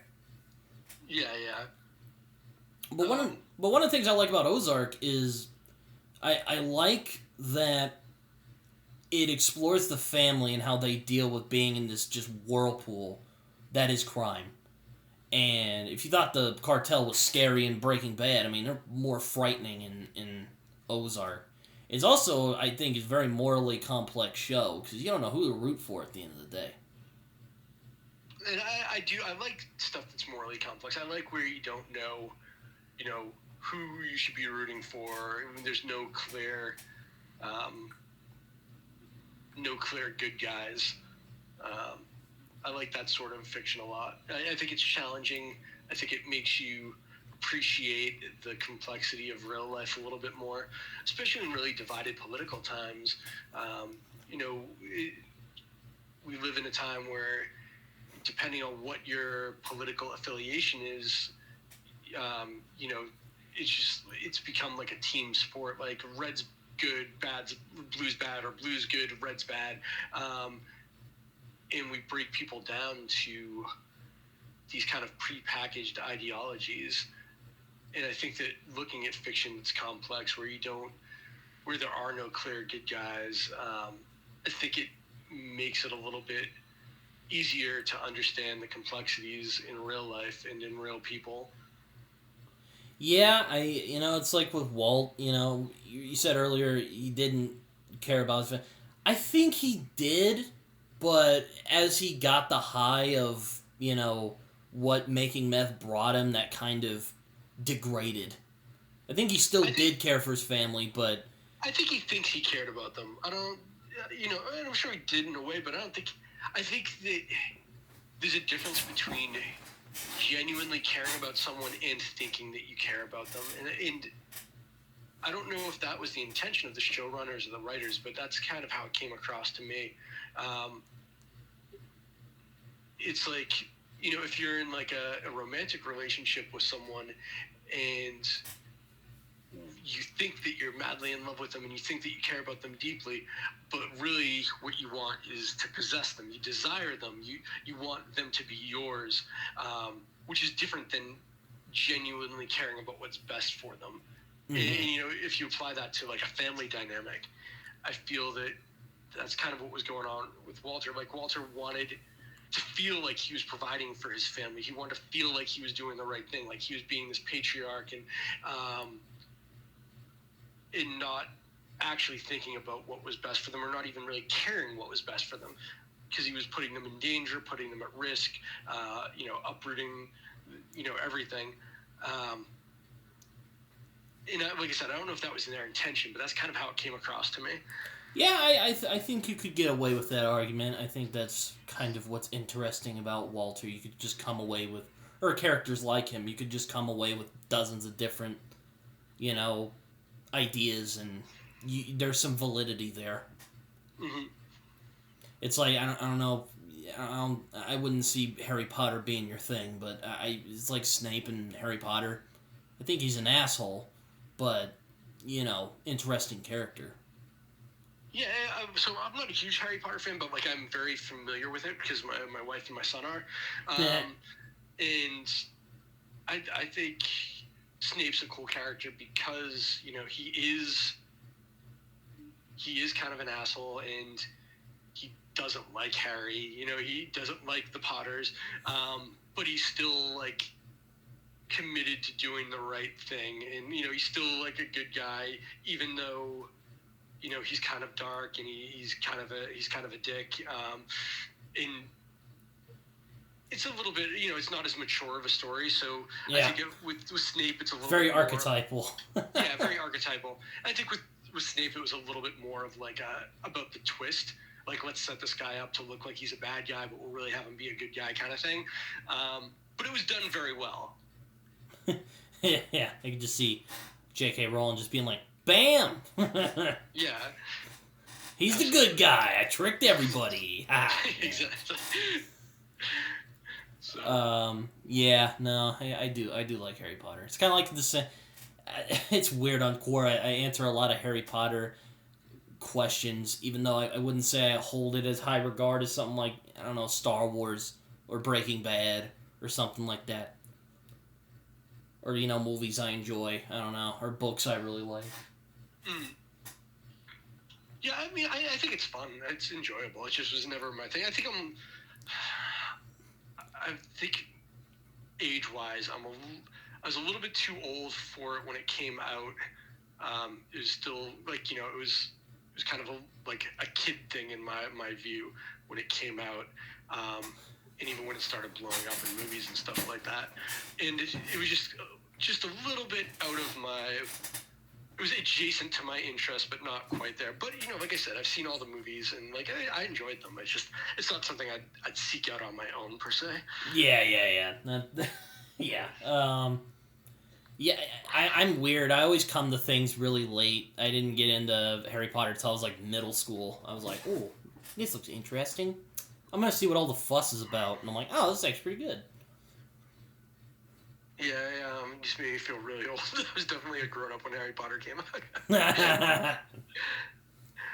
Oh, man. Oh, man, yeah. Yeah, let's see.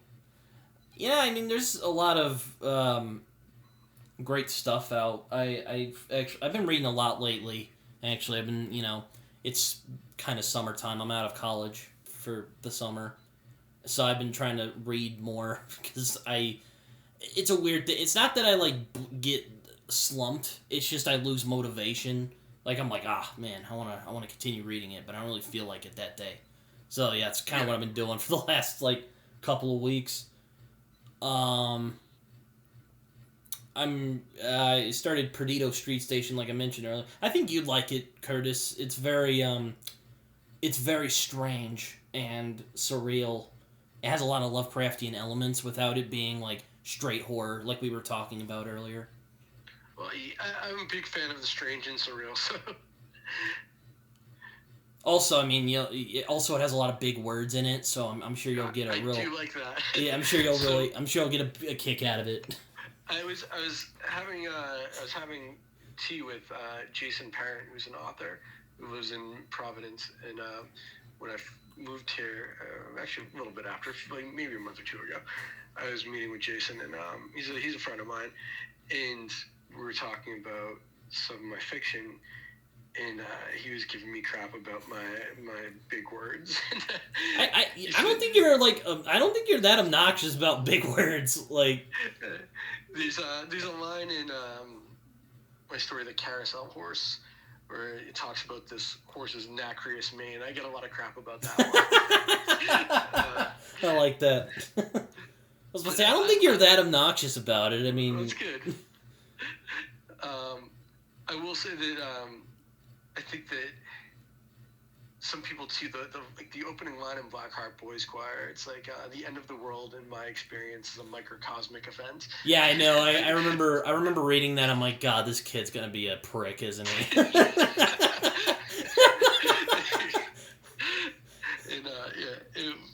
And I've been sitting on that line for like 10 years.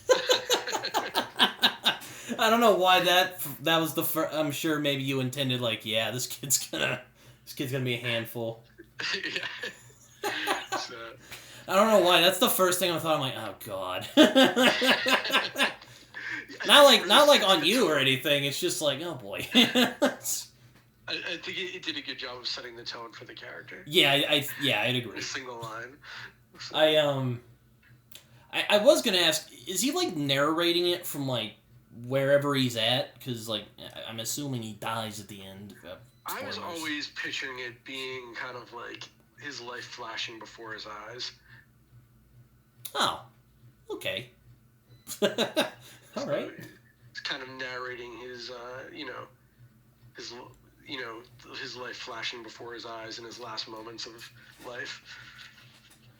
Yeah, I don't know. It's like when you get into a car accident. I don't know how many car accidents you've been in, but it's like you get like this weird sensation before the crash. You're like, oh boy, this is gonna happen. And then, I've never been in anything more than a fender bender, luckily. Oh boy. Yeah, I've had a couple of people like back into me, or nothing major. I've been very lucky. Yeah, it's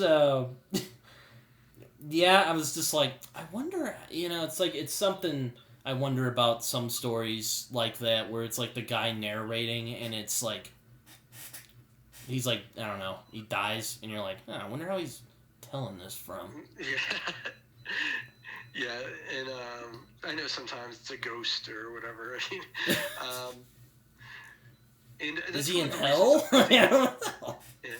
One of the reasons I started Boys Choir at the end, I think, was because I didn't want to like have that be like a twist kind of thing. I didn't want to be like, oh, and I'm dead. Like, I wanted like the end to be inevitable. And yeah, that is one thing about Blackheart's Boys Choir. You're like, how it's not gonna end well, but you're like, man, I gotta see where this goes. Yeah, you're still compelled. I hope so. But yeah, that was a fun book, and the music was fun.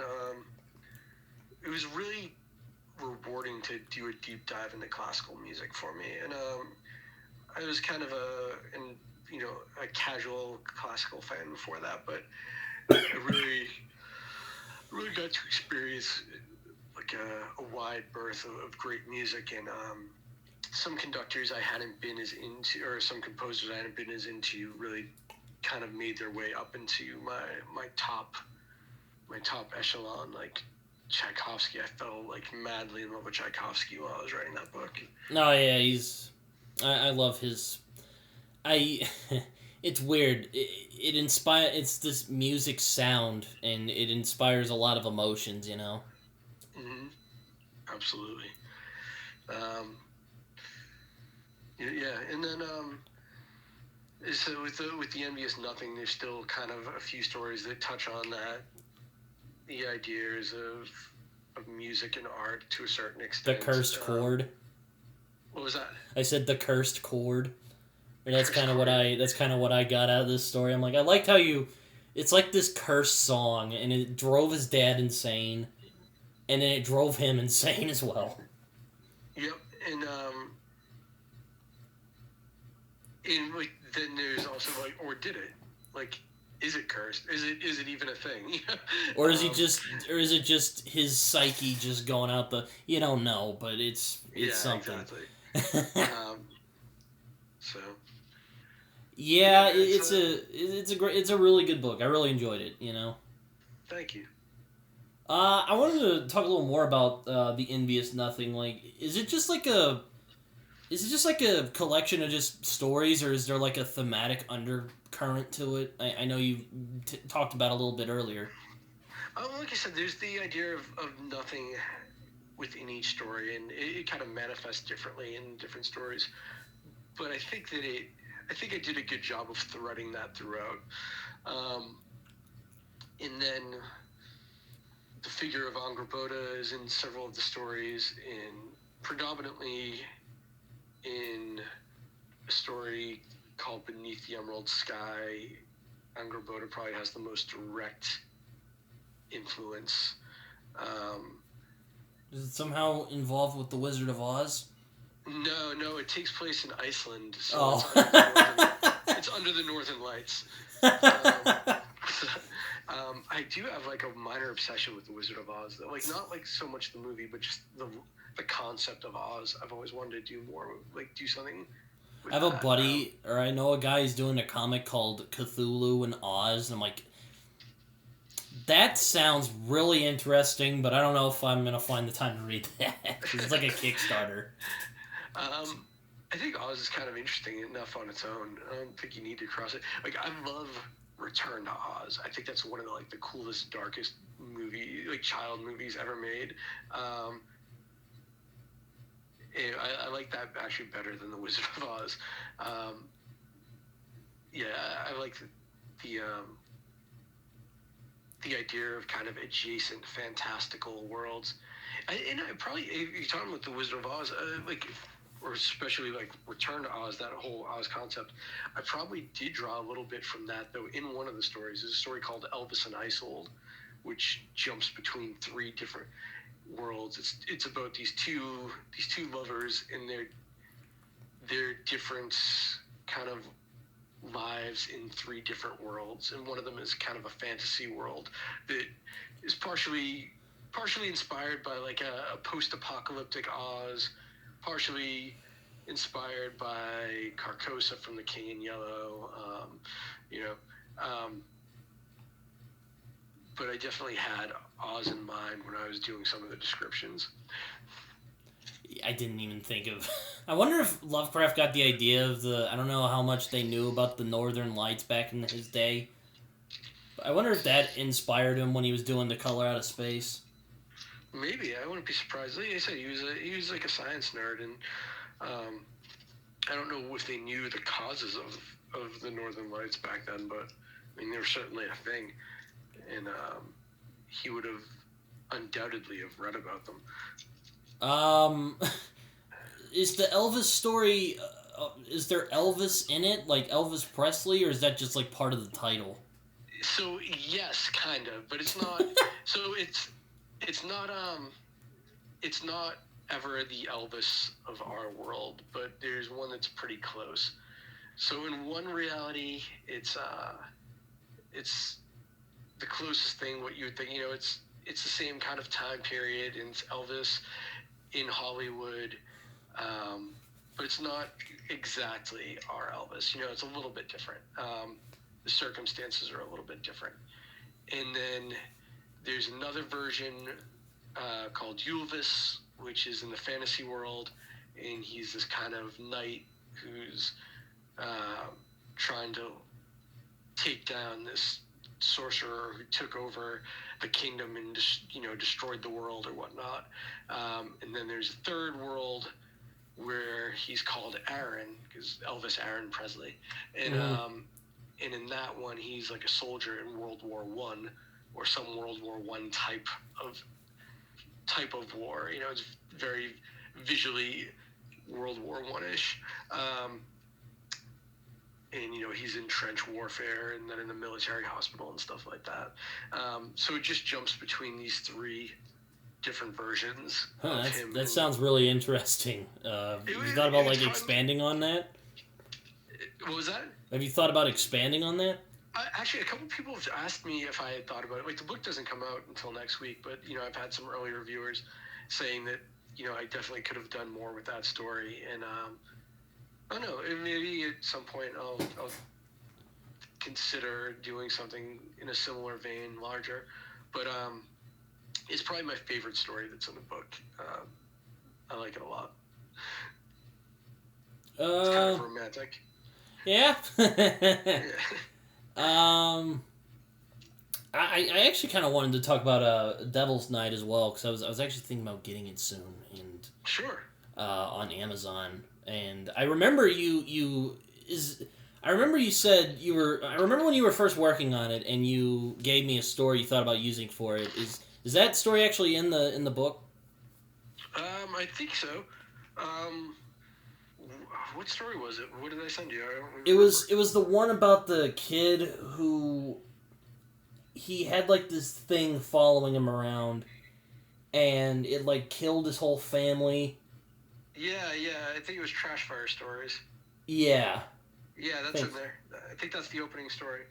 Oh, all right. Well, I remember you showed me that. I'm like, wow, that was actually really good.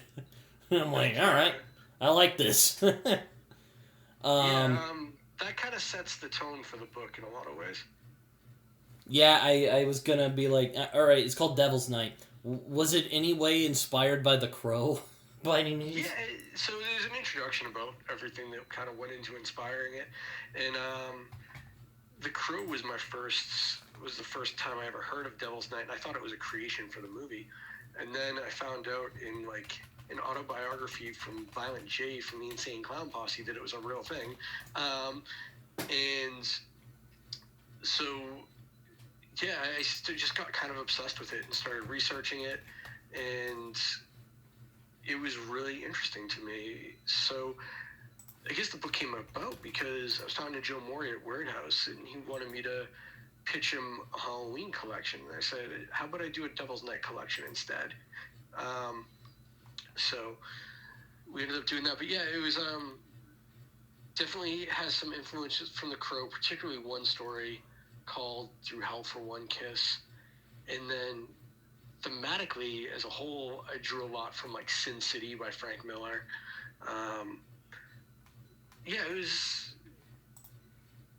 was a very fun book to write. It was rewarding. It was challenging to have all the stories kind of connect a little bit more, both thematically and have threads of plot and elements of setting and such, and character weave from one story to the other, and make it feel organic. Yeah, it just sounds like a collection I would like, because I love folk stories, ghost stories, stuff like that. That really tickles the imagination for me. Yeah. Well, I think it's a fun book. It's gotten very good reviews. I think the hardcover sold out at Weird House.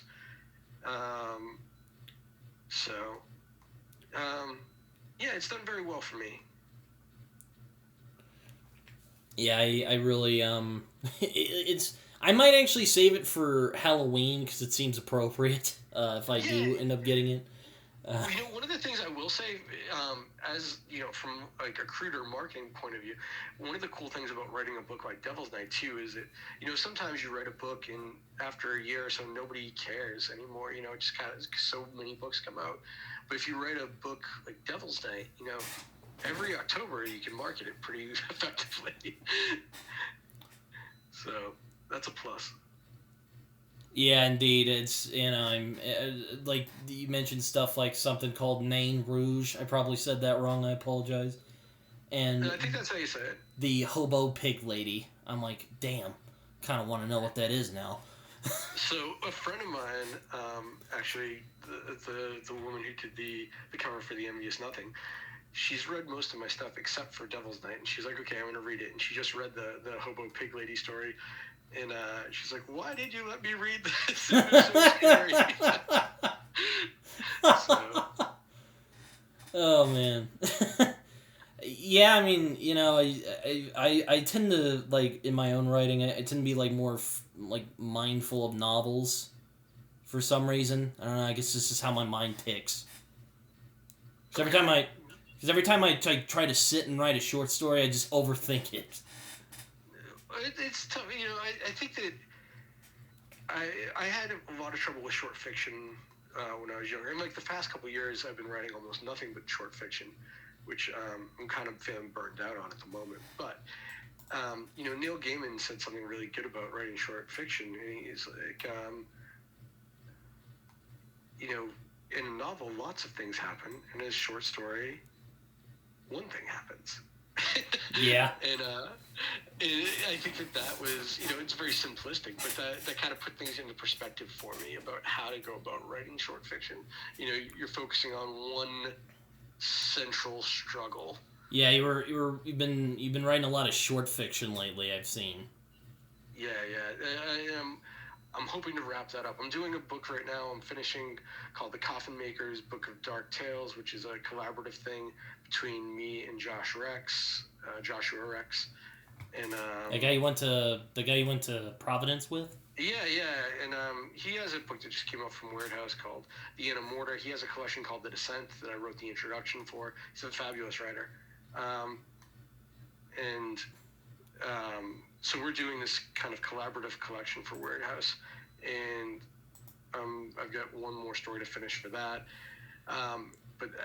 And then I have got a couple things to do for like Weird House magazine and such. But after that, I'm gonna put short stories aside for a good chunk of time and work on that novel. I really want to do something longer right now. Yeah, I was gonna ask you if have any like future projects in the works that you'd like. I was gonna ask you about that. Some stuff I can't talk about. Fair enough. But I have two like novellas coming out for short, shared universe kind of things, Mm-hmm. where it'll be a book with like 3 or 4 novellas all centered around a singular event or whatnot. And then I have that Lovecraftian novel that I mentioned. At some point supposed to do a Lovecraftian collection for Weird House, and I should probably write Bad World 3 at some point in time. Those are the things that I have to get done, and I'm writing some content for a tabletop RPG called Astro Inferno. Ooh. Yeah, I know you. I know you play. You have been a player. You were a player. You are still. Like, what's your status with that? Not so much anymore. I just don't have the time for it. But I love tabletop RPGs. Okay, fair enough. Big part of my life. I was gonna ask you about that. So I was very excited when I got the opportunity to write some stuff for Astro Inferno. It's a cool game. It's this kind of post-hell RPG. And basically, like, Satan has disappeared from hell, and everything is just chaos, and there's no sort of order within the afterlife. And yeah, it's a very cool concept with some cool game mechanics, and some beautiful artwork. They did very well on Kickstarter, and I'm just kind of writing, flavor text and some kind of stuff like that. It's just very rewarding because I've always been so into those kind of games. Yeah, I enjoy. I've actually been playing more RPGs than I did when I was younger recently, and it gives you a new perspective on how to tell stories. It does. I credit RPGs for being the first real source of teaching me how to tell a story. Mm-hmm. Like I'm running one right now, and I'm doing fine at it, I guess you could say. What are you playing? I'm playing on the Fate system right now because I'm like I don't know if I want to try like D&D 5e yet. Maybe in the future though. This is my first one I'm running. It's not the first one I played in. I've played in a good chunk of them. Yeah. Played one yesterday, and it was mostly just me kind of like making it up as I was going along. So yeah, that was fun. Oh, that's what you have to do sometimes. I would try to plan, at least a little bit, but my players would always derail my plans, and then you have to kind of fly by the seat of your pants, and you have to. I think the key to running a game like that though is making your players think that they have free will, and then making it so whatever decisions they make still ultimately lead them to where you want them to be. Yeah, I mean, I'll admit I did kind of slack on the planning the last couple of weeks because it's just been crazy these last couple of weeks. Yeah. So what's your biggest challenge running a game? I'm curious. Biggest challenge? Sometimes I struggle with, like, the payoff. It's, sometimes you steal stories sometimes for when you want to, write. I don't think there's a bad thing in that. You're not publishing it. But, sometimes I feel like I could pay off better, because, I like setup and payoff, and I don't know how good I am at it, I just kind of, but my players enjoy it, fun, they like it. They've told me they haven't had a lot of bad things to say about it, so I hope I'm doing something right. This means I'm doing something right. No, that's awesome, yeah. It's a lot of fun. I think it's, aside from it being an interesting collaborative way to tell a story, I always just found it like socially very rewarding. It's a nice way to hang out with your friends and not spend a bunch of money and not have to like go out and do something that's going to be detrimental to your health. Do a bunch of dumb shit. Just depends on how much junk food you're eating, whether it's detrimental to your health, how much you're drinking while you play. Yes. Yeah. I actually read a book. I was telling you about it the other day. I thought you would be interested in. I mean, I'm not a splatterpunk guy by any means. I know you like, Clive Barker, but I know you might not consider him splatterpunk. I've never really read a lot of. I need to read Clive Barker. But, it's called Gone to See the Riverman, and I was like, wow, this book cracked my head open. That's awesome. It's, again, I'm not really into splatterpunk. I think a lot of, I've just never been that interested in, like, gore, though, funnily enough, my favorite horror movie is The Thing, so, there you go. But, yeah, I thought it was a really interesting book. Really, it becomes, like, Lovecraftian, like, about, halfway through, but I like about it is that, human beings are scarier. I like that idea. Like, I like apocalyptic stuff because I like the idea that human beings are far scarier than any creature you could come up with. I don't know. It's a very Robert Bloch kind of philosophy to take. Yes. I mean, yeah, Fear the Unknown's cool and all, but I don't know. I think, that sort of idea that human beings are, like, there's the old story, they're the most dangerous game of all. Yeah. I don't know what you think about that. I can even see that in some of your stories as well, like, Blackheart Boy Squire. Yeah, well, I mean, I like fiction with supernatural stuff, but I think that one of, I guess, my personal philosophies of how I see the world, which I think is kind of beautiful, is I don't believe in God. I don't believe in, like, a higher being or like grand design or architecture. I feel like the world really is this beautiful chaos, and it's this incredible accident. And as far as the evidence that has presented itself, like I'm sure there's life on other worlds, and I'm sure, but as far as the evidence we have, we are the highest manifestation of the consciousness of the universe. We are the highest evolution of life in the universe as far as we know, and we're monstrous and terrifying and brilliant and wonderful, and like all these things. Like we're these terrible gods in so many ways, and we're also these petty little animals who can't get out of the way of our base instincts. So yeah, we're definitely the most dangerous.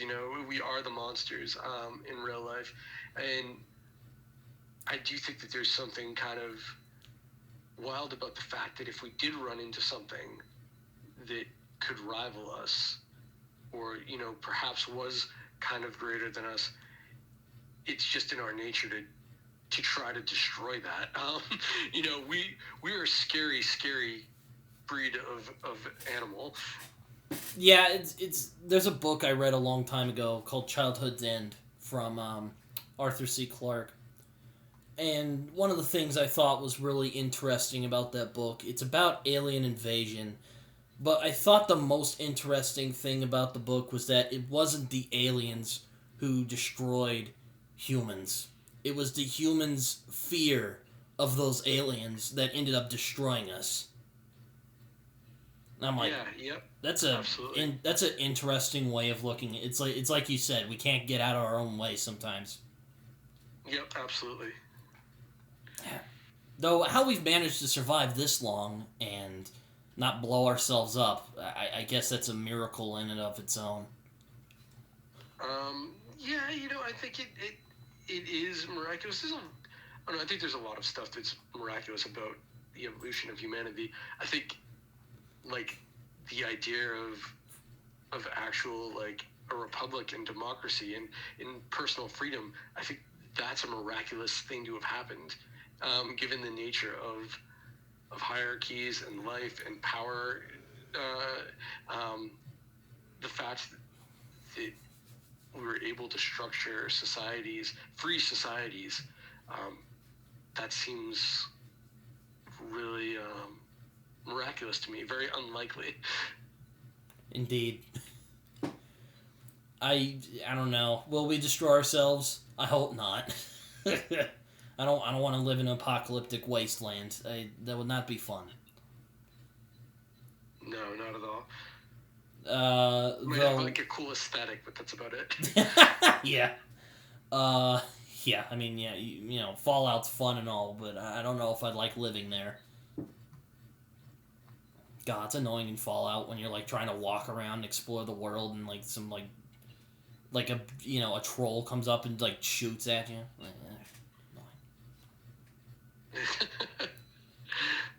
I know you lived in Salem. You don't live there anymore? No.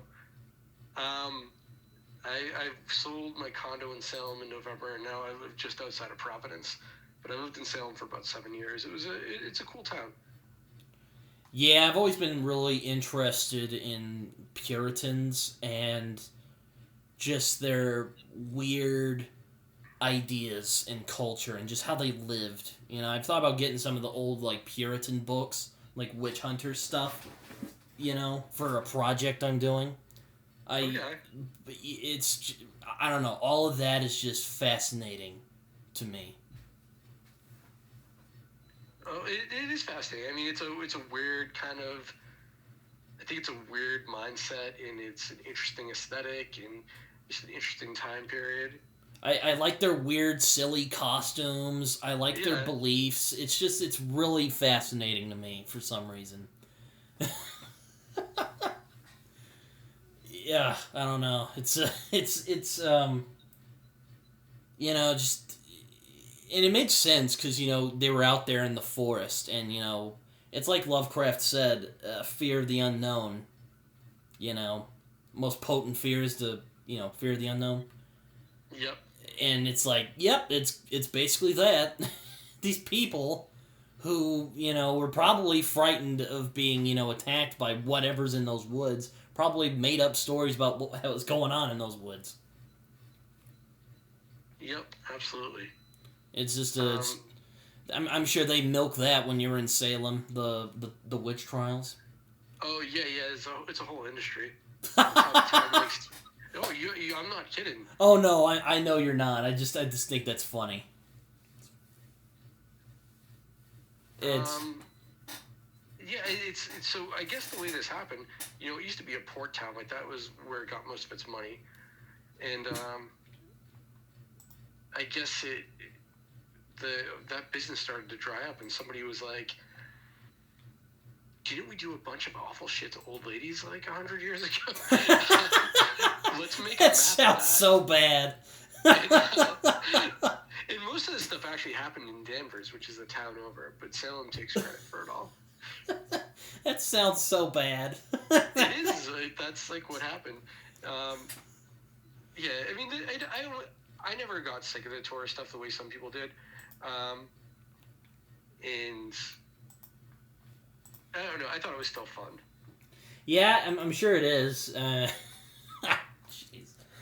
Oh, I can't get past the... Didn't we kill a bunch of old ladies years ago? Oh, jeez.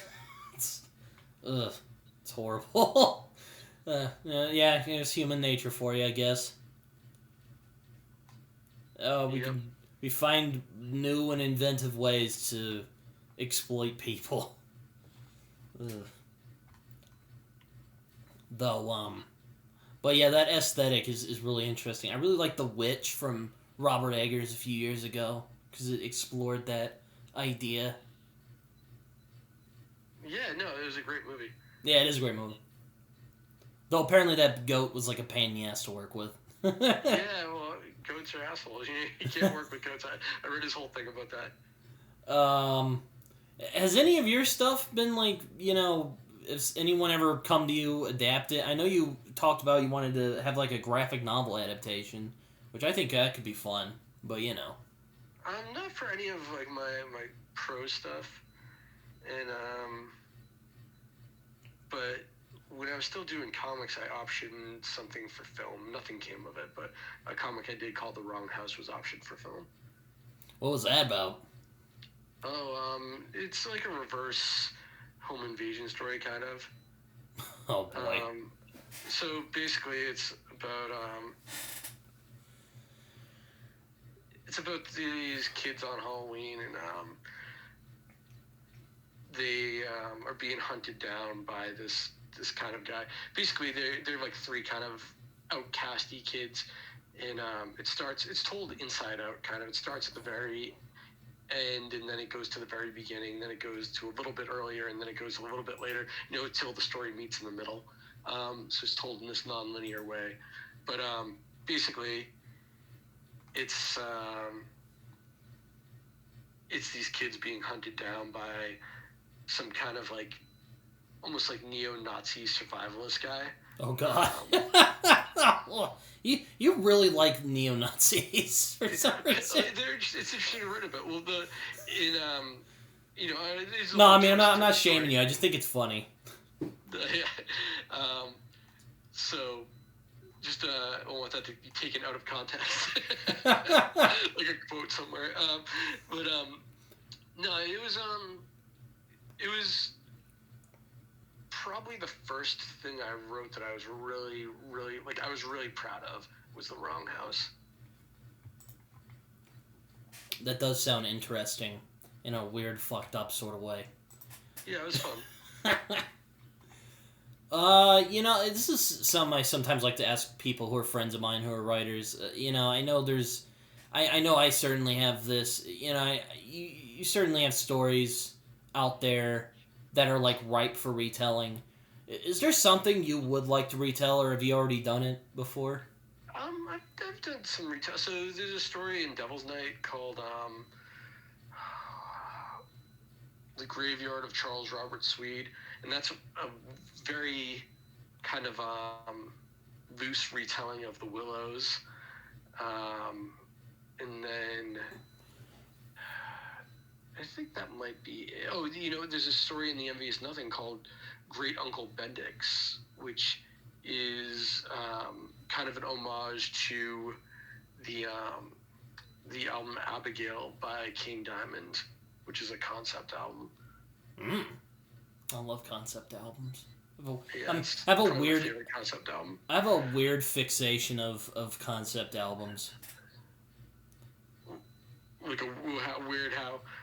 No, I just like listening to them, and okay. I just really get into it, like Pink Floyd stuff, some of their conceptual stuff, or I don't know if you'd say Rush is a 2112. I like that song. I cannot stand Rush, so I don't know any I don't know any of their music. I can't get past those vocals, man. Oh, okay, fair enough. I enjoy them, but I can see how he sounds a bit like a bat out of hell. That's fine. Do you think there's anything about New England that just makes it creepier than other places? I mean, I live in Oklahoma. We have a lot of plains lands. I mean, I don't know how much you could do with that, but there's a lot of horror in New England, I've noticed. I think it's different. I think it's different thing. I've lived in New England most of my life, and we have a very kind of creepy aesthetic. Lots of gnarled trees and rocky coasts and deep forests and hills and all sorts of stuff. It's very get this kind of primal feeling going on, and we have kind of harsh winters. So there's definitely a creepy thing going on here, but my friend Joshua Rex there, who I was talking about, he's lived in New England and Ohio a lot, and he was talking about the emptiness of the Midwest and the flatness of it, and how it's a space that you can fill with all sorts of stuff, whether it's monsters or whatnot, So I think it's just I don't think New England is necessarily more creepy than other places, maybe just more iconically creepy and more noticeably creepy to someone who's not necessarily looking for that sort of thing.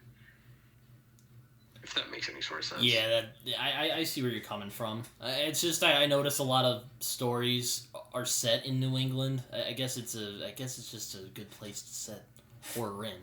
Well, I think a lot of that too. There are a lot of horror writers in New England, so I think that comes part of it. People just writing the places they know, and another part is,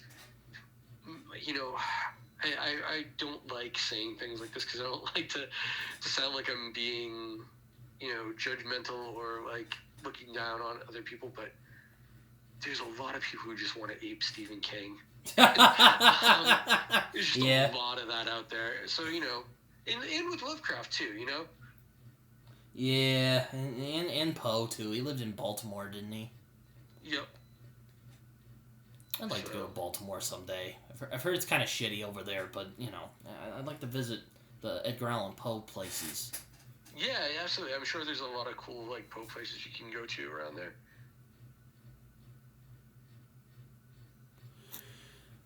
Yeah. Yeah, it's I've always wanted to visit the East Coast. I just haven't gotten stuff together to go do that. I think that I would definitely do it. One of the things. I'm gonna have my old man moment here, but you're pretty young, and it feels when you're that age, it feels like you're always gonna have time to do all the things, and then it just goes by.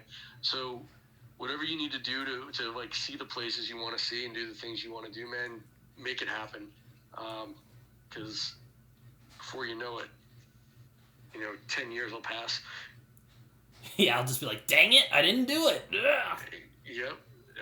Ask anybody in their 40s, and they will tell you the same kind of thing. Yeah, it's certainly of interest. I've always wanted to do a retelling of the Dr. Jekyll, Mr. Hyde story, because I love that story. It's a great story. And I just don't know how I do it. I've had ideas, but, not any that have stuck yet for me. It's kind of a can I kick across the road. maybe look at the way other people have done it and see what they haven't, what people haven't done with it, and what, maybe that'll lead you to how to go about it. You have stuff like Stan Lee did the Hulk, which is arguably, Jekyll and Hyde-ish, and you could even say something like Fight Club.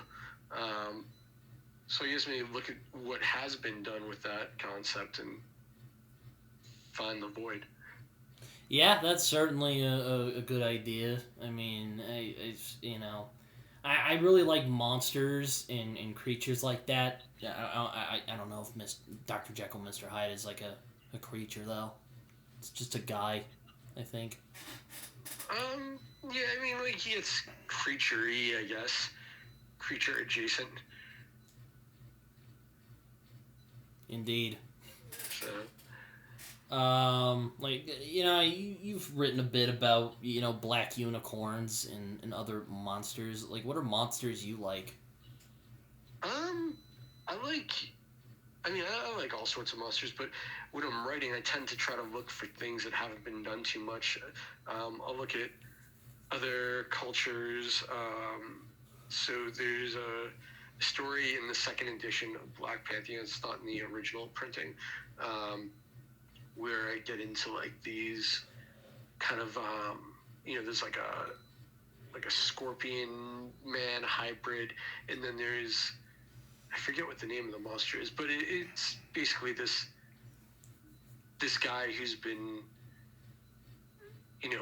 basically broken into a million insects. He becomes this consciousness for all these vermin and such like that. Mm-hmm. It's something I took from Chinese mythology, and I'll just look for things that haven't been done to death a lot of the times, and try to draw from that. Just when I went with Amdusius, this goetic unicorn demon, it would have been very cliche to have some big badass demon, or a really scary skeletal kind of figure. Couldn't have just been a dude in a suit. Yeah, and I love werewolf stuff. I love vampires when they're done well. One of my favorite books is Mongrels by Stephen Graham Jones. I actually have that on my to-read list soon. An incredible werewolf book. But personally, when I'm writing, I try to go for less used creatures. I really liked Stephen Graham Jones's The Only Good Indians. I haven't read it. It was almost a 5-star for me, but it didn't quite get there. It was so close, but not quite. But I still really enjoyed it. All right. Have you talked to him on Weird Transmissions yet? No, I want to. That hasn't happened yet. I've tried to get him into a few projects I've done. I've sent him some invites to anthologies and stuff. I haven't gotten him for anything yet, but I would love to talk to him on Weird Transmissions. Is there anyone you'd like to have on Weird Transmissions? Oh man, all sorts of people. I want Glenn Danzig on there, pretty bad. Yeah. Wait, I thought you said you had someone from Danzig on I had there. Ari Vaughn from Danzig on there. He was in Danzig and Sam Hain, and he took all the pictures for the Misfits and stuff. I would love to have more filmmakers on there. I forget the guy's name. I reached out to the guy who wrote Daniel Isn't Rail. Never heard back from him, but yeah, I'd love to have some bigger names like Clive Barker on there. Clive Barker would be amazing. John Carpenter, those kind of things. Most of the people within indie horror are pretty accessible, which is cool. So, a lot of the people I've wanted to talk to, I've had the opportunity to. But I would like to branch out into more musicians, more filmmakers, things like that, even more comic people. So I talked to Ben Templesmith. I'm a big Fell fan. I really enjoy that comic series. Ben Templesmith was awesome to talk to. I like 30 Days a Night as well. Yeah. No, he's one of my favorite artists, and Sam Keith is one. I would love to talk to Sam Keith. I'm a huge Sam Keith fan. Yeah, I know. I've heard the Max is really good. Oh, it's fantastic. It's probably my favorite comic of all time. I know it's kind of like a parody of superheroes in like a weird, demented way. That's basically how people described it to me. I wouldn't even. It starts off kind of that way, but it's so much more than that. All right. It's really.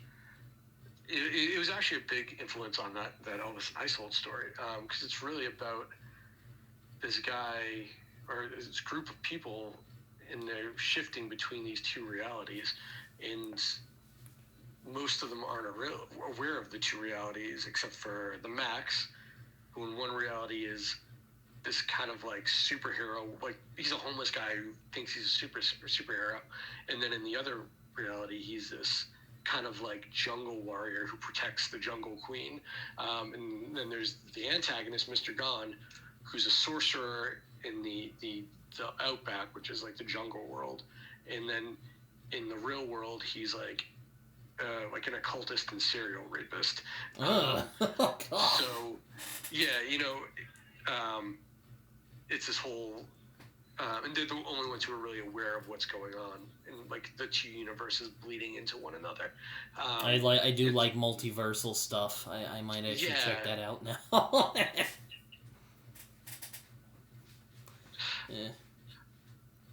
I'm a big werewolf fan, so I am. I'm really wanting to read Mongrels at some point.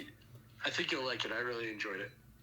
I once heard a review from a guy I watched called Edward Lorne. He said, it's the most human werewolf novel I've ever read. So it's fantastic. Yeah, it does a really good job. It's very human. It's got this kind of this trailer park poverty experience kind of thing that I dig. I think a lot of werewolf fiction is kind of gothic-y or a little bit romanticized. This is very down to earth, very American. Yeah, I've heard it's kind of autobiographical for Stephen Graham Jones. I could be wrong. I don't know. I'm not sure. He did like my Only Good Indians review. That was really cool. That's cool. I'm like, oh, thank you. Yeah, he's a fantastic writer. I'm a big fan.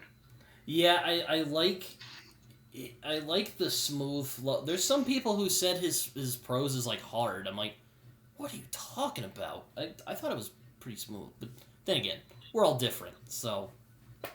Yeah.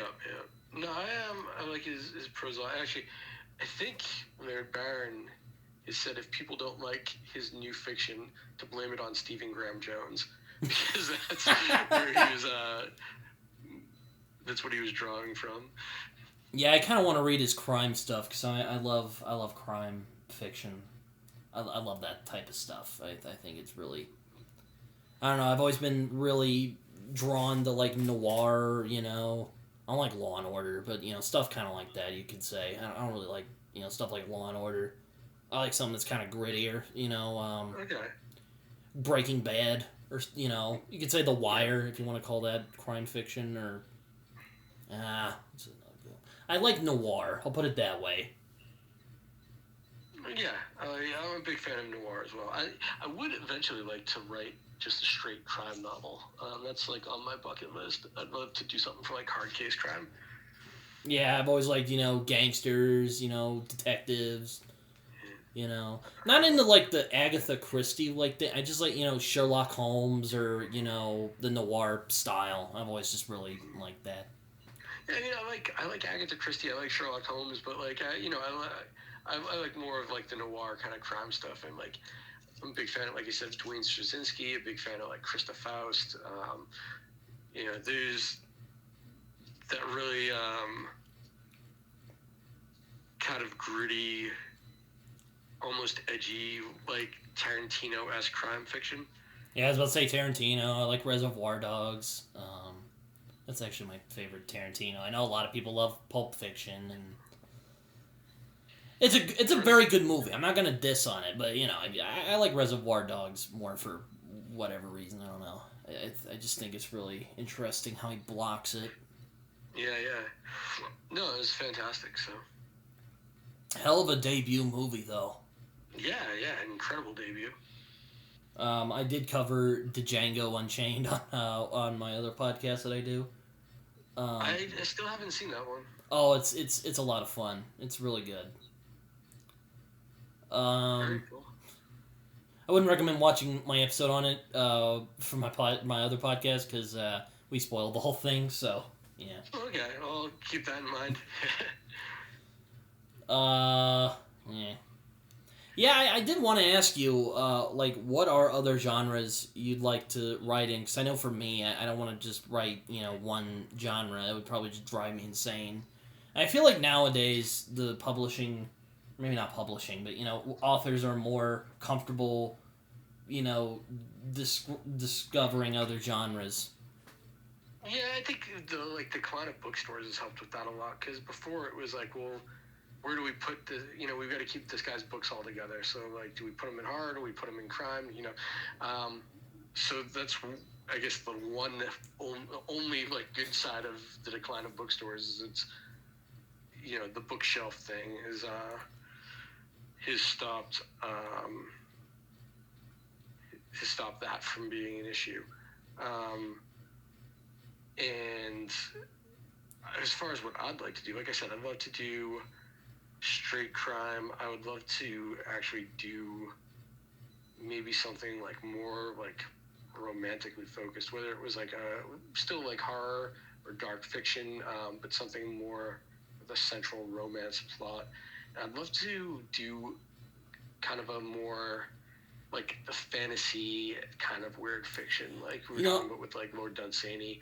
I was actually gonna say I would think it would be really interesting to see like try like a straight fantasy. I'm kind of curious on what that would look like.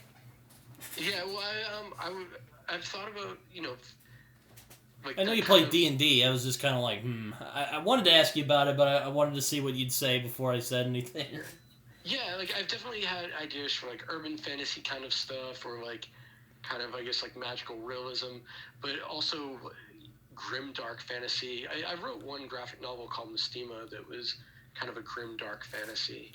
But yeah, I would like to try my hand at something more straight fantasy at one point. Partially because fantasy books sell better, but yeah. I'm about to read Christopher Buehlman's The Black Tongue Thief, and that's kind of what made me think of that. So, all right. Yes, I've heard he's more of a horror author, though. I'm not familiar with his work, so I can't say. He also apparently did a werewolf book, and I'm a big werewolf guy, so I'm like, I'm gonna try that. So yeah, there you go. I'll try that at some point. Nice. Also like Krakens. I was a big Kraken guy when I was a kid. Krakens are very cool. I like octopus things, I've tried to, as I said, I've tried to stay away from some of the I guess, window dressing of Lovecraftian stuff. But yeah, I was about to say, yeah, I know you were talking about earlier with the Lovecraft, you were trying to... You didn't want to just do tentacles. Yeah, but I did write. It's not out. It's in one of those shared universe kind of things. I definitely do have like an octopus-centered story coming out, hopefully this year. I bet some guy's gonna be like, "You can't have Lovecraft without tentacles." I'm sure there's some people who think that. So. But anyways, man, I need to wrap this up, though, because I need to make dinner for my kid. Oh, yeah, I was about to say, I was going to leave, too. I have some other things I have to do today. But, Curtis, it was a pleasure, man. Really appreciate you coming on. Oh, man, I had a great time. Thank you so much. I'd love to do this again sometime. Absolutely. Might wait a little bit, but, yes, I would love to do this again sometime. All right, man. Thank you so much. All right, you take care. Bye. All right. I hope you guys enjoyed that. It was I really did. So, yeah, check out Curtis's stuff. I will link it down below. So, yeah, see you guys later.